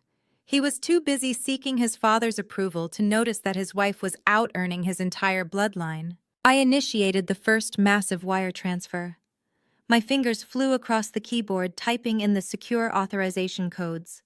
I targeted the commercial mortgage on the massive estate where they were currently eating dinner. The bank holding the note was thrilled to get rid of it. I authorized a wire transfer for $3.2 million. The progress bar flashed on my screen and then turned solid green. Transaction complete. With a single keystroke, I just bought the roof over their arrogant heads. Elias no longer paid his mortgage to a faceless bank. He paid it to me. I moved on to the next target, Devin and my family home. Elias had secretly remortgaged the house Devin and I shared using forged documents. I transferred another $800,000, buying that fraudulent note outright. I now owned the house that Devin had locked me out of. I legally owned the front door he had stood in front of while our daughter cried in agony. Devin thought he was the head of his household, but he was just a tenant living on my property. He had traded his wife and his child for a house that no longer belonged to his family. But I was not done yet. The real prize was the business debt. Elias used a tangled mess of corporate loans to fund his fake luxury lifestyle and keep his failing company afloat. He used those corporate funds to lease Rebecca's luxury vehicles and pay for Andre's massive salary, even though Andre did absolutely nothing all day. I initiated a series of rapid-fire buyouts. $5 million to a regional bank in Atlanta, $4 million to an aggressive private equity group in New York, $2 million to the offshore lenders who were already threatening Elias with legal action. I watched the numbers drain from my private accounts, but I did not feel a single ounce of regret. This was not just a financial transaction. This was absolute targeted warfare.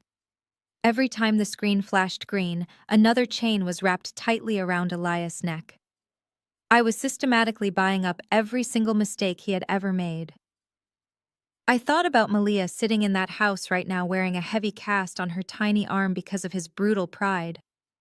I thought about how scared she must be surrounded by people who watched her get hurt and did absolutely nothing. The thought fueled my focus. I wanted to leave them with nothing. I wanted them to feel the exact same helplessness they had forced upon my 7-year-old little girl. The final piece of the puzzle was the most dangerous one: the church charity fund. Elias had embezzled hundreds of thousands of dollars from the congregation to pay his interest rates. If the church board found out, he would go to federal prison. I reached out to a private legal contact who represented the church's financial oversight committee. Acting as an anonymous corporate benefactor, I officially bought out the missing deficit and legally assumed the rights to recover the stolen funds directly from the Elias Family LLC. I basically bought his criminal liability. I was now the only person standing between Deacon Elias and a 20-year federal prison sentence. I leaned back in my leather chair and stared at the final confirmation screen. My portfolio was significantly lighter, but the power I now held was absolute and terrifying. The Elias Family LLC no longer owed money to a scattered network of banks and lenders. All of their debt had been consolidated into one single corporate entity. My corporate entity. I was now their sole creditor. I owned their massive mansion. I owned their cars. I owned their fake business. I owned the very food they were currently eating at that dining room table. They were sitting in a house I owned, celebrating the fact that they had stolen my child using money I now controlled.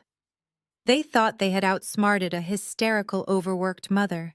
They had no idea they had just handed the keys to their entire existence over to a financial apex predator. I pressed a button on my desk console, and the heavy printer in the corner of the boardroom whirred to life. It began spitting out pages and pages of legal documents. These were not fake court affidavits or flimsy restraining orders. These were ironclad federal financial contracts, notices of immediate default, demands for full restitution, eviction warnings and asset seizure authorizations. I walked over to the printer and gathered the thick stack of warm papers. I tapped the edges against the glass table to straighten them out and slid them into a sleek black leather portfolio. I felt a profound sense of calm wash over me. The tears I had refused to shed at the hospital were completely gone, replaced by a cold, calculated resolve. Elias had taught me that in his world power and money were the only things that mattered. He believed he could buy my silence for $50,000. He believed he could buy my daughter's safety to protect his reputation. I was about to teach him a lesson about real power. Real power did not need to yell or throw temper tantrums in a hospital lobby. Real power did not need to hide behind fake legal documents and corrupt lawyers. Real power was sitting in a high-rise boardroom buying your enemy's entire life while they were busy eating dinner. Elias thought he was a king ruling over his pathetic little suburban kingdom. He was nothing but a pawn on my board, and I had just captured his king. I picked up the black portfolio and turned off the boardroom lights. The city of Atlanta sparkled through the floor-to-ceiling windows, but I only had my eyes set on one specific mansion in the wealthy suburbs. I walked to the private elevator and pressed the button for the parking garage. Sunday dinner was still going strong, and I was ready to serve the final course. The drive to the wealthy suburbs took exactly 45 minutes. The night air was cool, and the massive iron gates of Elias' estate loomed ahead at the end of the long private road. Usually, I would have to punch in the family code to get the gates to slowly swing open. Tonight, I did not even bother slowing my car down. I drove straight up to the security guard booth, parked directly in front of the gate, and rolled down my window. The private security guard stepped out of his booth looking annoyed. He recognized my face immediately, but he had clearly been given strict orders by Elias not to let me inside. "Ma'am, you are not allowed to be here," the security guard said, placing his hand on his radio. "Mr. Elias made it extremely clear that you are banned from the premises, and there is an active restraining order in place. I need you to turn your vehicle around right now, or I will be forced to call the local police." I did not argue with him. I reached into my passenger seat and picked up a single sheet of paper from my black leather portfolio. It was the expedited notice of asset transfer and corporate acquisition. I held the paper out the window. The guard looked at it suspiciously before taking it from my hand and shining his flashlight on the text.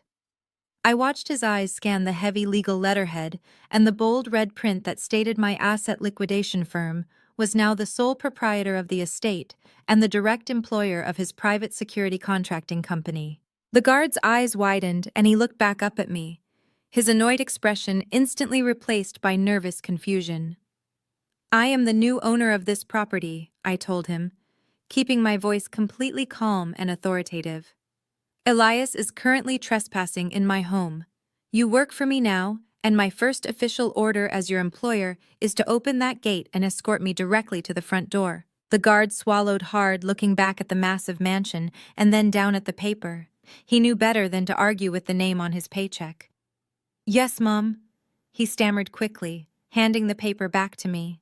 He rushed back into his booth and hit the heavy red button. The iron gates slowly groaned open, allowing me to drive my car up the long winding driveway lined with expensive imported oak trees. I parked my car right behind Elias' pristine luxury SUV. I grabbed my black portfolio and walked up the wide stone steps to the heavy oak front doors. I did not bother to knock. I simply turned the brass handle, pushed the doors open, and stepped into the grand foyer. The house smelled like expensive perfume and roasted meat. I could still hear the clinking of glasses and the loud, arrogant laughter echoing from the formal dining room down the hall. They were completely oblivious to the fact that the walls around them had just changed hands. I walked down the hallway, my high heels clicking sharply against the imported marble floors. The sound of my footsteps cut through the laughter, causing the conversation in the dining room to slowly die down. I stepped into the arched doorway of the dining room and stood there looking at the people who had tried to destroy my life. Devin was the first one to see me. His face instantly drained of all color, and he dropped his silver fork onto his china plate with a loud clatter. Ruby gasped and covered her mouth with her napkin. Rebecca stared at me with wide, terrified eyes, her glass of wine frozen halfway to her lips. Elias was sitting at the head of the long mahogany table, a massive piece of honey-baked ham on his plate, and a smug grin permanently etched into his face. His grin vanished the second his eyes locked onto mine. "What in the hell are you doing in my house?" Elias roared, slamming his heavy fists down on the table so hard the crystal glasses rattled. "How did you get past the front gate?" I did not say a word. I simply walked forward, stepping right up to the side of the dining table. My presence completely suffocated the room. Devin shrank back in his chair, trying to put as much distance between us as possible. "I am calling the police right now!" Elias bellowed, standing up from his chair, his face turning a dangerous shade of red. "Devin, get the restraining order. Ruby, call the security guards from the front gate. I want this crazy woman dragged out of my house and thrown in a jail cell. She is violating a court order." I stood perfectly still and let him scream. I waited until he paused to take a breath before I finally made my move. I lifted the thick black leather portfolio and slammed it down directly into the center of the dining table, right on top of a platter of roasted vegetables. The loud thud echoed off the high ceiling, making Rebecca flinch and let out a small shriek. "Call the security guards, Elias," I said, my voice cutting through the room like a razor blade. "Call them right now and see what happens. Those security guards do not work for you anymore. They get their paychecks directly from my company now." Elias stared at me, his chest heaving. "What kind of psychotic nonsense are you talking about?" he demanded. But I could hear the first tiny crack of doubt in his arrogant voice. I reached out and flipped the portfolio open. I took the top stack of federal financial contracts and scattered them across the table right in front of his face. "I am talking about the fact that I just bought your entire life," I told him, looking him dead in the eyes. "I bought your offshore bridge loans. I bought your massive tax liens. I bought the commercial mortgage on this very estate. You are bankrupt, Elias. You owe $15 million to a single corporate creditor, and you are currently staring right at her. I own this house. I own the cars sitting in the driveway.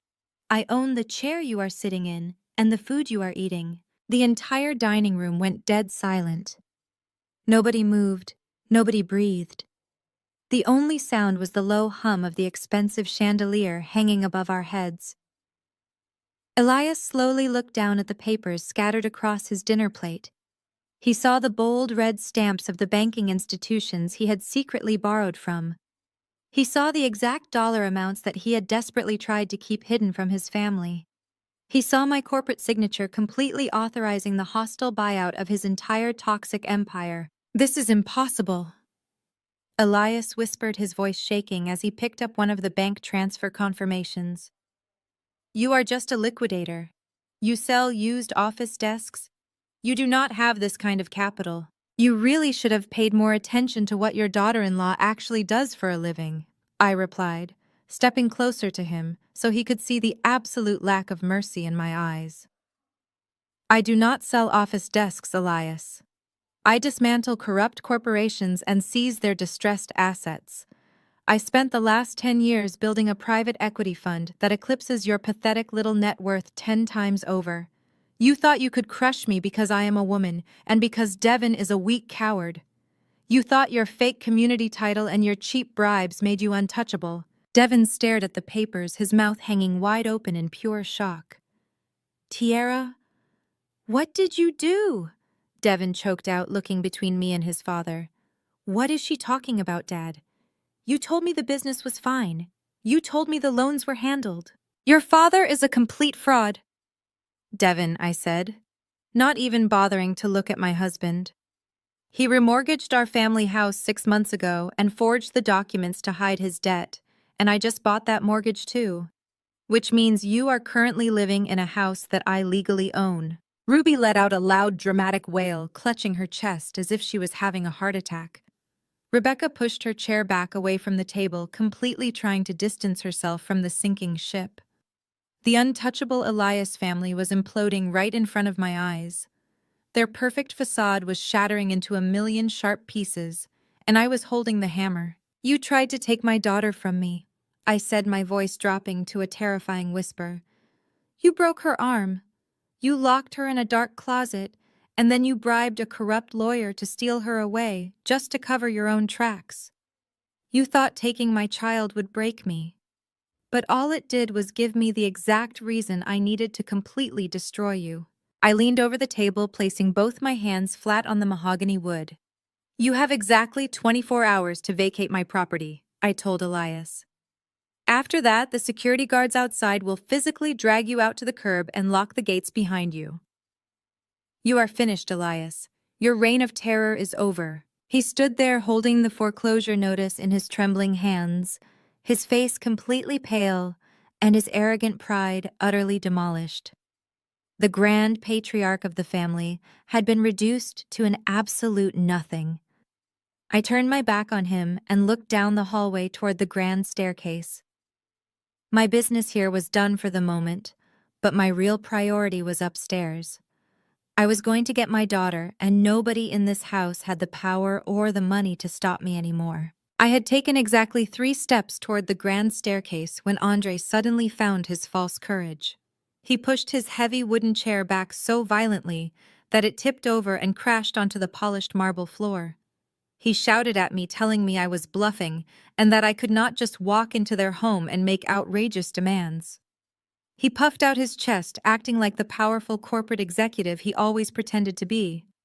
He pointed a shaking finger at me and told me I was just a bitter woman trying to cause a scene because I was jealous of their success.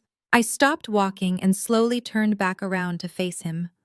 I walked calmly back into the dining room and reached into my black leather portfolio. I pulled out a separate, thinner stack of documents and dropped them right onto the table in front of his empty plate. I told him he really should have kept his mouth shut. I told him to look closely at the payroll ledgers printed on those pages. Andre was technically the vice president of operations for the Elias Family, LLC, but everyone knew he did absolutely no actual work. He just collected a massive 6-figure salary to sit in a corner office and play golf. But I had spent the morning discovering exactly how his father was funding that massive salary. I looked Andre dead in the eyes and explained that the money paying for his lavish lifestyle was stolen directly from the employee health insurance premiums. I told him that for the past 2 years, they had been deducting the medical premiums from the warehouse workers' and office staff's paychecks, but they never actually sent that money to the insurance providers. While his employees were having their medical claims denied and struggling to pay for their basic medications, Andre was using their stolen money to buy imported champagne and tailored suits. I explained that he was not just a useless puppet in his father's failing empire. He was a criminal accessory to massive corporate fraud. When the federal investigators look at those books, they are going to see his signature on every single fake payroll authorization. I told him he was going to face the exact same federal prison sentence as Elias. Andre's face went completely pale. All the fake bravado and arrogance melted away instantly, leaving nothing but a terrified little boy looking at his father for a rescue that was never going to come. Elias just looked away, unable to defend him. Rebecca immediately stood up from her chair, trying to distance herself from the sinking ship. She tried to maintain her air of wealthy white superiority, smoothing down her dress and lifting her chin.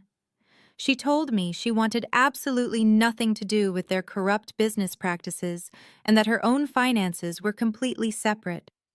She sneered at me and said her lifestyle was funded by her own elite connections and her own high society standing. She called me a jealous, vindictive woman who was just angry because I could never fit in at the country club. I actually laughed out loud at her absolute delusion. I reached into the portfolio one last time and pulled out a thick stack of printed receipts.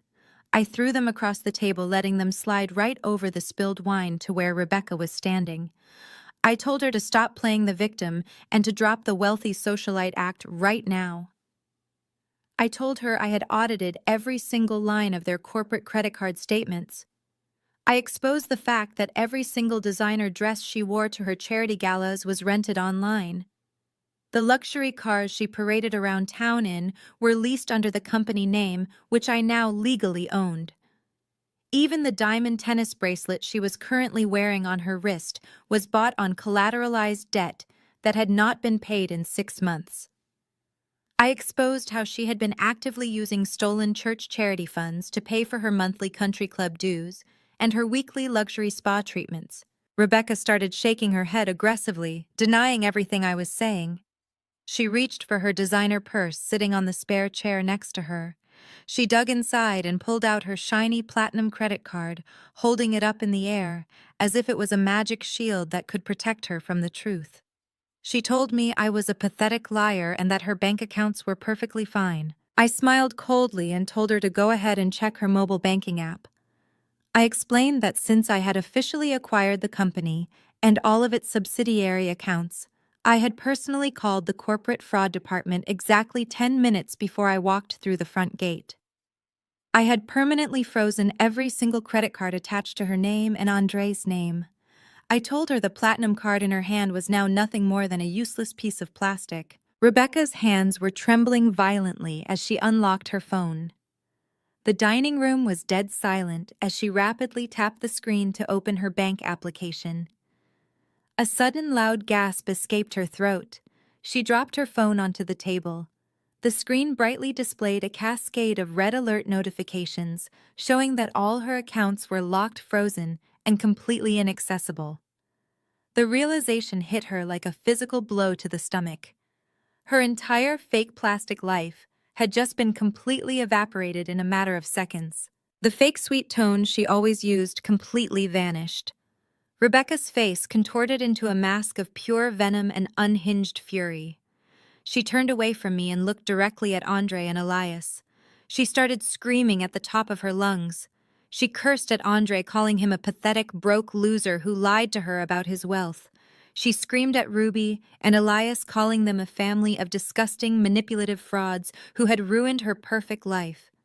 She yelled that she had wasted the best years of her youth pretending to like their toxic family dinners and listening to their arrogant bragging just so she could live comfortably. She ripped the diamond tennis bracelet off her wrist, breaking the clasp, and threw it directly at Andre's face. It hit his cheek, leaving a red mark before clattering onto the hardwood floor. She looked at Ruby and mocked her fake religious piety, telling her that her prayers were not going to save her from living in a cardboard box. She told Devin he was a spineless coward and that she always hated the way he let his father control him. The pristine image of the elite Elias family was actively tearing itself to bloody shreds right in front of my eyes. They were turning on each other like starving animals trapped in a cage. Elias tried to yell over Rebecca's screaming, but she just screamed louder, threatening to call her own lawyers and testify against all of them to save herself from going to prison. I stood there for a moment, simply watching the beautiful chaos I had orchestrated. The empire was burning from the inside out, just as I intended. I picked up my empty leather portfolio. I did not need to say another word to any of them. Their own greed, lies, and desperate self-preservation were doing all the heavy lifting now. I turned my back on the pathetic scene in the dining room and walked out into the grand hallway. I placed my hand on the smooth wooden banister of the grand staircase and began to walk up the steps. Malia was up there somewhere in this massive hollow house, and I was finally coming to take my little girl home. I had my foot on the second step of the grand staircase when I heard Devin rushing up behind me. His heavy footsteps pounded frantically against the polished marble floor of the foyer. He reached out and grabbed my shoulder, trying to physically pull me back down the stairs. His grip was weak and trembling, but his intentions were clear. He was desperately trying to perform his role as the dominant patriarch in front of his shattered family. "Tierra, stop this right now," Devin demanded, his voice cracking, with a pathetic mixture of fear and misplaced authority. "You are not taking another single step in this house. I am your husband and I am the head of our household. You have humiliated my family enough for one night, and I am putting an end to this right now. You are going to walk out that front door and go back to our house to cool off.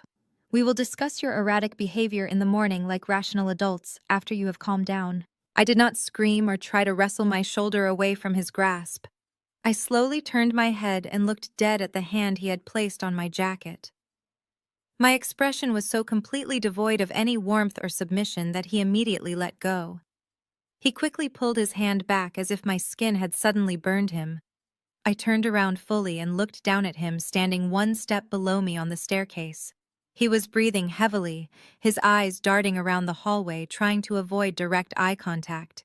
He was still trying to play the part of the strong provider, but standing there in his expensive clothes, he looked like nothing more than a hollow, terrified little boy pretending to be a man. "You do not have a household, Devon," I told him quietly, letting my words echo in the high ceiling of the grand staircase. I reached down and unzipped the side compartment of my black leather portfolio. I pulled out a thick manila envelope and threw it directly at his chest. The heavy envelope hit him squarely and fell onto the carpeted steps, scattering several thick stapled documents across the stairs. Devon flinched and looked down at the papers with deep confusion. "Pick them up, Devon," I instructed, my voice as cold as ice. "Look at the very first document resting by your expensive leather shoes." Devon slowly reached down and picked up the thick stack of paper with trembling hands. He scanned the legal jargon printed on the front page, and his face instantly drained of whatever tiny amount of color he had left. "It is a petition for absolute divorce," I explained, watching his eyes widen in sheer panic. "I signed it this afternoon while you were busy stealing my daughter with a fake court order. You are going to sign it tonight. You are not getting a single dime of spousal support from my company. You are completely surrendering all of your parental rights to Malia immediately." Devon stared at the word divorce, printed boldly at the top of the page. He shook his head rapidly as if he could physically shake the reality out of his brain. He looked up at me with desperate, pathetic eyes. "Tierra, please, you cannot do this to me," he begged, his voice dropping to a miserable whisper. "We can fix this whole mess. We can go back to our home right now and just start over. Just you and me and Malia like it used to be. We do not need my dad or his business. Just come home with me." I laughed, a cold, hollow sound that made him visibly flinch. "Go back to our home?" I asked, tilting my head and looking at him with absolute disgust. "Devon, I want you to look at the second document resting on the step next to your foot." He slowly reached down again and picked up the single sheet of thick parchment paper. His eyes darted back and forth across the legal text, trying to comprehend what he was reading. It was a certified property deed. I decided to explain it to him, since he was clearly struggling to process the information. "When your father secretly remortgaged the house we lived in to cover his massive debts, he transferred the primary ownership title to the Elias Family Corporate LLC to hide the transaction," I said, stepping one step closer to him so he could hear every single syllable clearly. "He forged your signature to do it, and you let him get away with it because you are a coward. But since I just executed a hostile takeover and bought the entire corporate LLC outright, I now hold the exclusive and sole deed to that residential property. You do not have a home, Devon. You never really did." He stared at the deed, his mouth opening and closing, but no sound came out. "You spent the last 3 years living under my roof." I continued, stripping away every last illusion of his manhood. "You ate the food I secretly paid for, and you slept in a bed I bought while you strutted around pretending to be the big, strong provider for our family. Your entire identity as a man was a mirage that I allowed you to maintain because I felt sorry for you. But you broke that protection the second you chose to protect your abusive father over your own injured daughter. You are completely broke, Devon. You have 0 assets in your name. You have 0 savings because you gave it all to your father. And starting tomorrow morning when my security team changes the locks, you will be completely homeless." Devon crumpled onto the staircase right there in front of me. His legs simply gave out under the crushing weight of his absolute ruin. He collapsed onto the carpeted steps, buried his face in his hands, and started sobbing violently. He cried like a terrified child, realizing that the monsters in the dark were actually real. He had lost absolutely everything. He had traded his loyal wife and his innocent daughter for the fake illusion of wealth and family loyalty. And now he was left with nothing but the clothes on his back. I did not feel a single ounce of pity for him as I watched his shoulders shake with grief. He had made his final choice when he locked the front door on those paramedics. I stepped right around his pathetic crying form and continued walking up the grand staircase, leaving him to drown in the miserable reality of his own making. I reached the second-floor landing and paused to get my bearings. The hallway was long and lined with expensive oil portraits of the Elias family, pretending to be royalty. I started walking down the corridor, opening doors and looking for my little girl. The first two guest bedrooms were completely dark and empty. As I approached the far end of the hallway, I saw a thin line of bright light shining underneath the heavy wooden door of Elias' private study. This was the exact same study where he had violently twisted Malia's arm and locked her in the dark closet the night before. My heart started pounding against my ribs, but I did not slow my pace. Before I could even reach out to turn the polished brass handle, the door was violently yanked open from the inside. Elias stood in the doorway, blocking my path. He looked absolutely nothing like the confident, wealthy deacon who had been eating honey-baked ham just 10 minutes ago. His custom-tailored suit jacket had been thrown carelessly onto the floor. His silk tie was pulled loose, and his expensive dress shirt was completely soaked with nervous sweat. He looked absolutely manic. His eyes were wild and bloodshot, darting around the hallway before locking onto my face.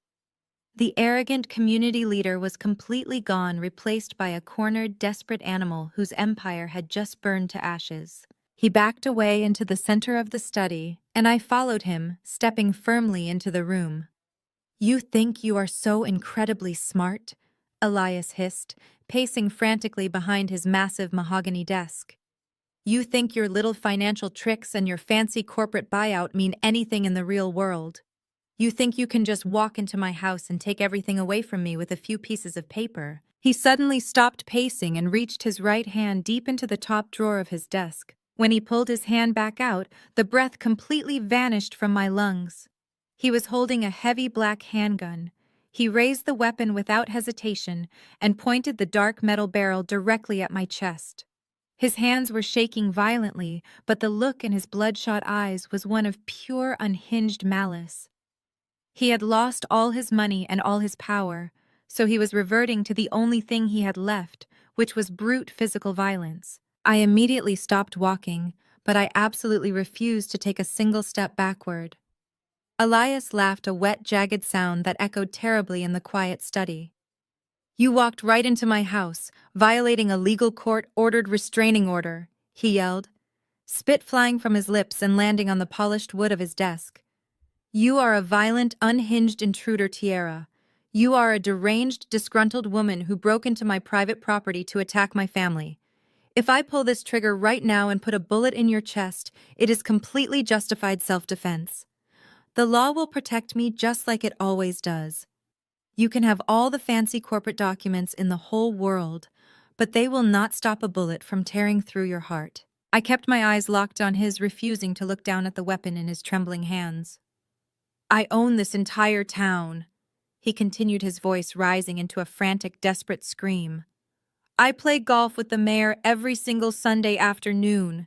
The local police chief owes his entire career to my campaign donations. They eat right out of the palm of my hand. Do you really think they care about some obscure corporate debt buyout from a woman they do not even know? They will sweep your death under the rug before the sun even comes up tomorrow morning. They will write an official police report saying that Deacon Elias bravely protected his home and his innocent grandchild from a psychotic, violent mother. You cannot touch me, Tierra. I am untouchable in this city." I stared down the dark barrel of the gun. I knew he was terrified and unhinged enough to actually pull the trigger. He had nothing left to lose, and men like him were at their most dangerous when they were stripped of their false pride. But I also knew that his long reign of terror had finally reached its absolute end. Elias. I said, my voice completely steady and calm over the loud sound of his frantic, heavy breathing. You might think you own the local police. You might have bought the mayor with your stolen charity money, but you are thinking far too small for the kind of trouble you are actually in. As soon as the final word left my mouth, a faint sound pierced through the heavy, tense silence of the night.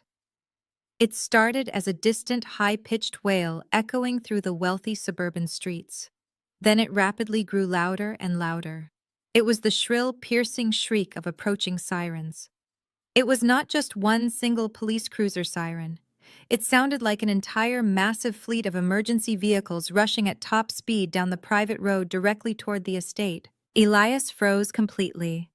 His frantic, manic ranting stopped instantly. He kept the heavy black gun pointed vaguely in my direction, but his eyes darted nervously toward the large window behind his desk. The deafening sound of the sirens cut entirely through his arrogant speech, completely drowning out his desperate, violent threats. The bright flashing lights began to sweep rapidly across the manicured front lawn outside. The intense lights reflected off the large glass window, painting the dark study in alternating flashes of harsh red and blinding blue. Elias' grip on the handgun faltered significantly. He looked out the window at the approaching sea of flashing police lights, and then looked slowly back at me. The absolute reality of his situation finally shattered his delusions, and pure terror broke entirely through his arrogant facade. He finally realized that the game was completely over. Heavy footsteps pounded up the grand staircase, shaking the very foundation of the massive house. The heavy wooden door to the study was pushed open so forcefully that the brass handle dented the drywall. Elias stood frozen behind his mahogany desk, expecting to see his loyal local police chief walking through the door to save him. Instead, the room was immediately flooded by federal agents wearing dark tactical windbreakers with the letters FBI printed in bold yellow across their chests. They moved with absolute precision and terrifying speed. Elias immediately dropped the heavy black handgun onto his desk and threw his hands up in the air, his arrogant bravado entirely collapsing the second he realized who had just breached his home. A tall, broad-shouldered federal agent stepped forward, keeping his hand resting firmly on his duty belt. He looked at the gun on the desk and then glared at Elias with absolute contempt. Elias started stuttering frantically, pointing his trembling finger at me. "Officer, you have to arrest her." Elias stammered, his voice pitching up into a pathetic whine. "She broke into my home. She is a deranged woman who is threatening my family. I am a deacon in this community. You are supposed to protect me from criminals like her." The lead agent did not even blink. He looked Elias up and down as if he was looking at a disgusting insect. "Deacon Elias." The agent said, his voice booming with authority. "We are not here for her. We are here for you. We are executing a federal search and seizure warrant for massive corporate fraud, embezzlement of charity funds, and severe child endangerment." Elias' face went completely pale. He looked at me, his eyes wide with absolute disbelief. "You have no proof," he whispered desperately, shaking his head. "You are just making things up to steal my company. My books are completely clean. It is your word against a respected man of the church." I took a slow, deliberate step toward his desk, pulling my smartphone from my jacket pocket. "You really should have paid more attention to the technology your grandchildren use." "Elias," I told him, keeping my voice deadly calm. "When you dragged Malia into this study last night and threw her into that dark closet, you thought you were completely alone. But my daughter was wearing the pink Apple Watch I bought her for her birthday last month. When you aggressively grabbed her wrist, she was so terrified that she accidentally pressed the side button and activated the voice memo recording application. The watch synced directly to my personal cloud account the second she got close to the Wi-Fi router in the hospital. I tapped the screen of my phone and pressed the play button, holding the speaker up for the entire room to hear. The crystal-clear audio recording filled the quiet study. The federal agents stood in absolute silence as the undeniable truth echoed off the walls. We could all hear Elias raging about the $15 million in debt. We heard him explicitly confessing to funneling the church charity donations into his offshore accounts to hide his bankruptcy. And then the most sickening sound of all played through the tiny speaker. It was the sharp, awful sound of my little girl's bones snapping, followed immediately by her agonizing, piercing screams. The recording captured Elias dragging her across the floor, opening the closet door, and violently shoving her inside before locking the deadbolt. His cruel threats to hurt her and Julian were recorded in perfect high-definition audio. Elias' legs simply gave out. He collapsed backward into his expensive leather office chair, his mouth opening and closing in absolute silent horror. That audio file is the exact reason I called the Federal Bureau of Investigation instead of your corrupt local police department, I explained, looking down at his pathetic broken form. I sent that file along with every single piece of your fraudulent financial data directly to the federal prosecutor's office 2 hours ago. It is the most ironclad, bulletproof evidence they have ever received. You are not just going to lose your money, Elias. You are going to lose the rest of your natural life behind federal bars. The lead agent stepped around the desk, pulled Elias out of his leather chair, and slammed him face first against the polished wood. The sharp metallic click of handcuffs snapping tightly around his wrists sounded like the most beautiful music I had ever heard. "You have the right to remain silent," the agent recited, pulling the broken patriarch back to his feet. "Anything you say can and will be used against you in a court of law." Elias did not fight back. He did not say another word. He simply stared at the floor, completely destroyed, as the agents dragged him out of the study and down the grand hallway. I followed them out into the corridor just in time to witness the total and absolute collapse of the untouchable Elias family. Ruby had crawled up the grand staircase and was kneeling on the marble floor holding her chest. When she saw her husband being dragged past her in handcuffs, she let out a loud, dramatic wail and collapsed completely onto the ground, sobbing hysterically into the expensive carpet. Rebecca had already packed a single luxury suitcase and was frantically running out the back door, abandoning her husband and his toxic family to save herself. Devin was waiting at the top of the stairs. When he saw me, he dropped straight down onto his knees and began crawling across the floor toward my feet. "Tierra, please," he begged, grabbing the hem of my jacket with his trembling hands. I had no idea he was doing those terrible things. I swear to you, I did not know how bad the money was. "You have to forgive me. I am your husband. We can still fix this. I will do whatever you want." I looked down at the man I had wasted a decade of my life loving. I reached down and physically peeled his weak fingers off my clothing. "You knew exactly what he did to our daughter Devin," I said, my voice completely void of any sympathy or regret. "You sat in the living room and listened to her scream, and you did absolutely nothing. You helped him cover it up. You let him lock her in a closet to protect your own pathetic comfort. You are just as guilty as he is, and you deserve every single thing that is about to happen to you." I stepped back, leaving him kneeling on the floor in a puddle of his own miserable tears. I looked down the hallway at Ruby and Devin and delivered my final, absolute judgment. "The corporate foreclosure on this estate officially takes effect at exactly 8 o'clock tomorrow morning," I announced, my voice ringing clearly through the chaotic house. "The bank representatives and the federal asset seizure teams will be here to lock the gates. You have until then to pack whatever pathetic trash you can carry and get out of my house. If you are still here at 8 o'clock, the new security team will physically drag you to the curb." I turned my back on them forever. I walked past the crying forms of my former family and opened the door to the primary guest bedroom. Malia was sitting up in the massive bed, clutching her heavy fiberglass cast, looking scared by the flashing red and blue lights reflecting off the windows. Her face instantly lit up with pure relief when she saw me. "Mommy," she cried, reaching out with her good arm. "I promised you I would come back for you, sweetie," I whispered, rushing over and scooping her carefully into my arms. I held her tightly against my chest, kissing the top of her head. "We are going home right now, and nobody in this house is ever going to hurt you again." I carried my daughter out of the bedroom and walked straight down the grand staircase holding my head high. I did not look back at Devon sobbing on the floor. I did not look at the empty dining room or the shattered crystal glasses. I walked out the heavy front doors into the cool, crisp night air, stepping past the federal vehicles and the flashing lights. I walked out of that toxic fortress not as a broken victim, but as a victorious queen who had burned an entire corrupt empire to the ground to protect her child. 1 month later, the bright morning sun poured through the massive floor-to-ceiling windows of my brand-new downtown penthouse. The air up here was clean and peaceful, far away from the dark, suffocating energy of the suburbs. Malia was sitting on the plush living room rug, her broken arm healing perfectly inside a bright pink cast. She was laughing loudly, tossing a small tennis ball for a golden retriever puppy.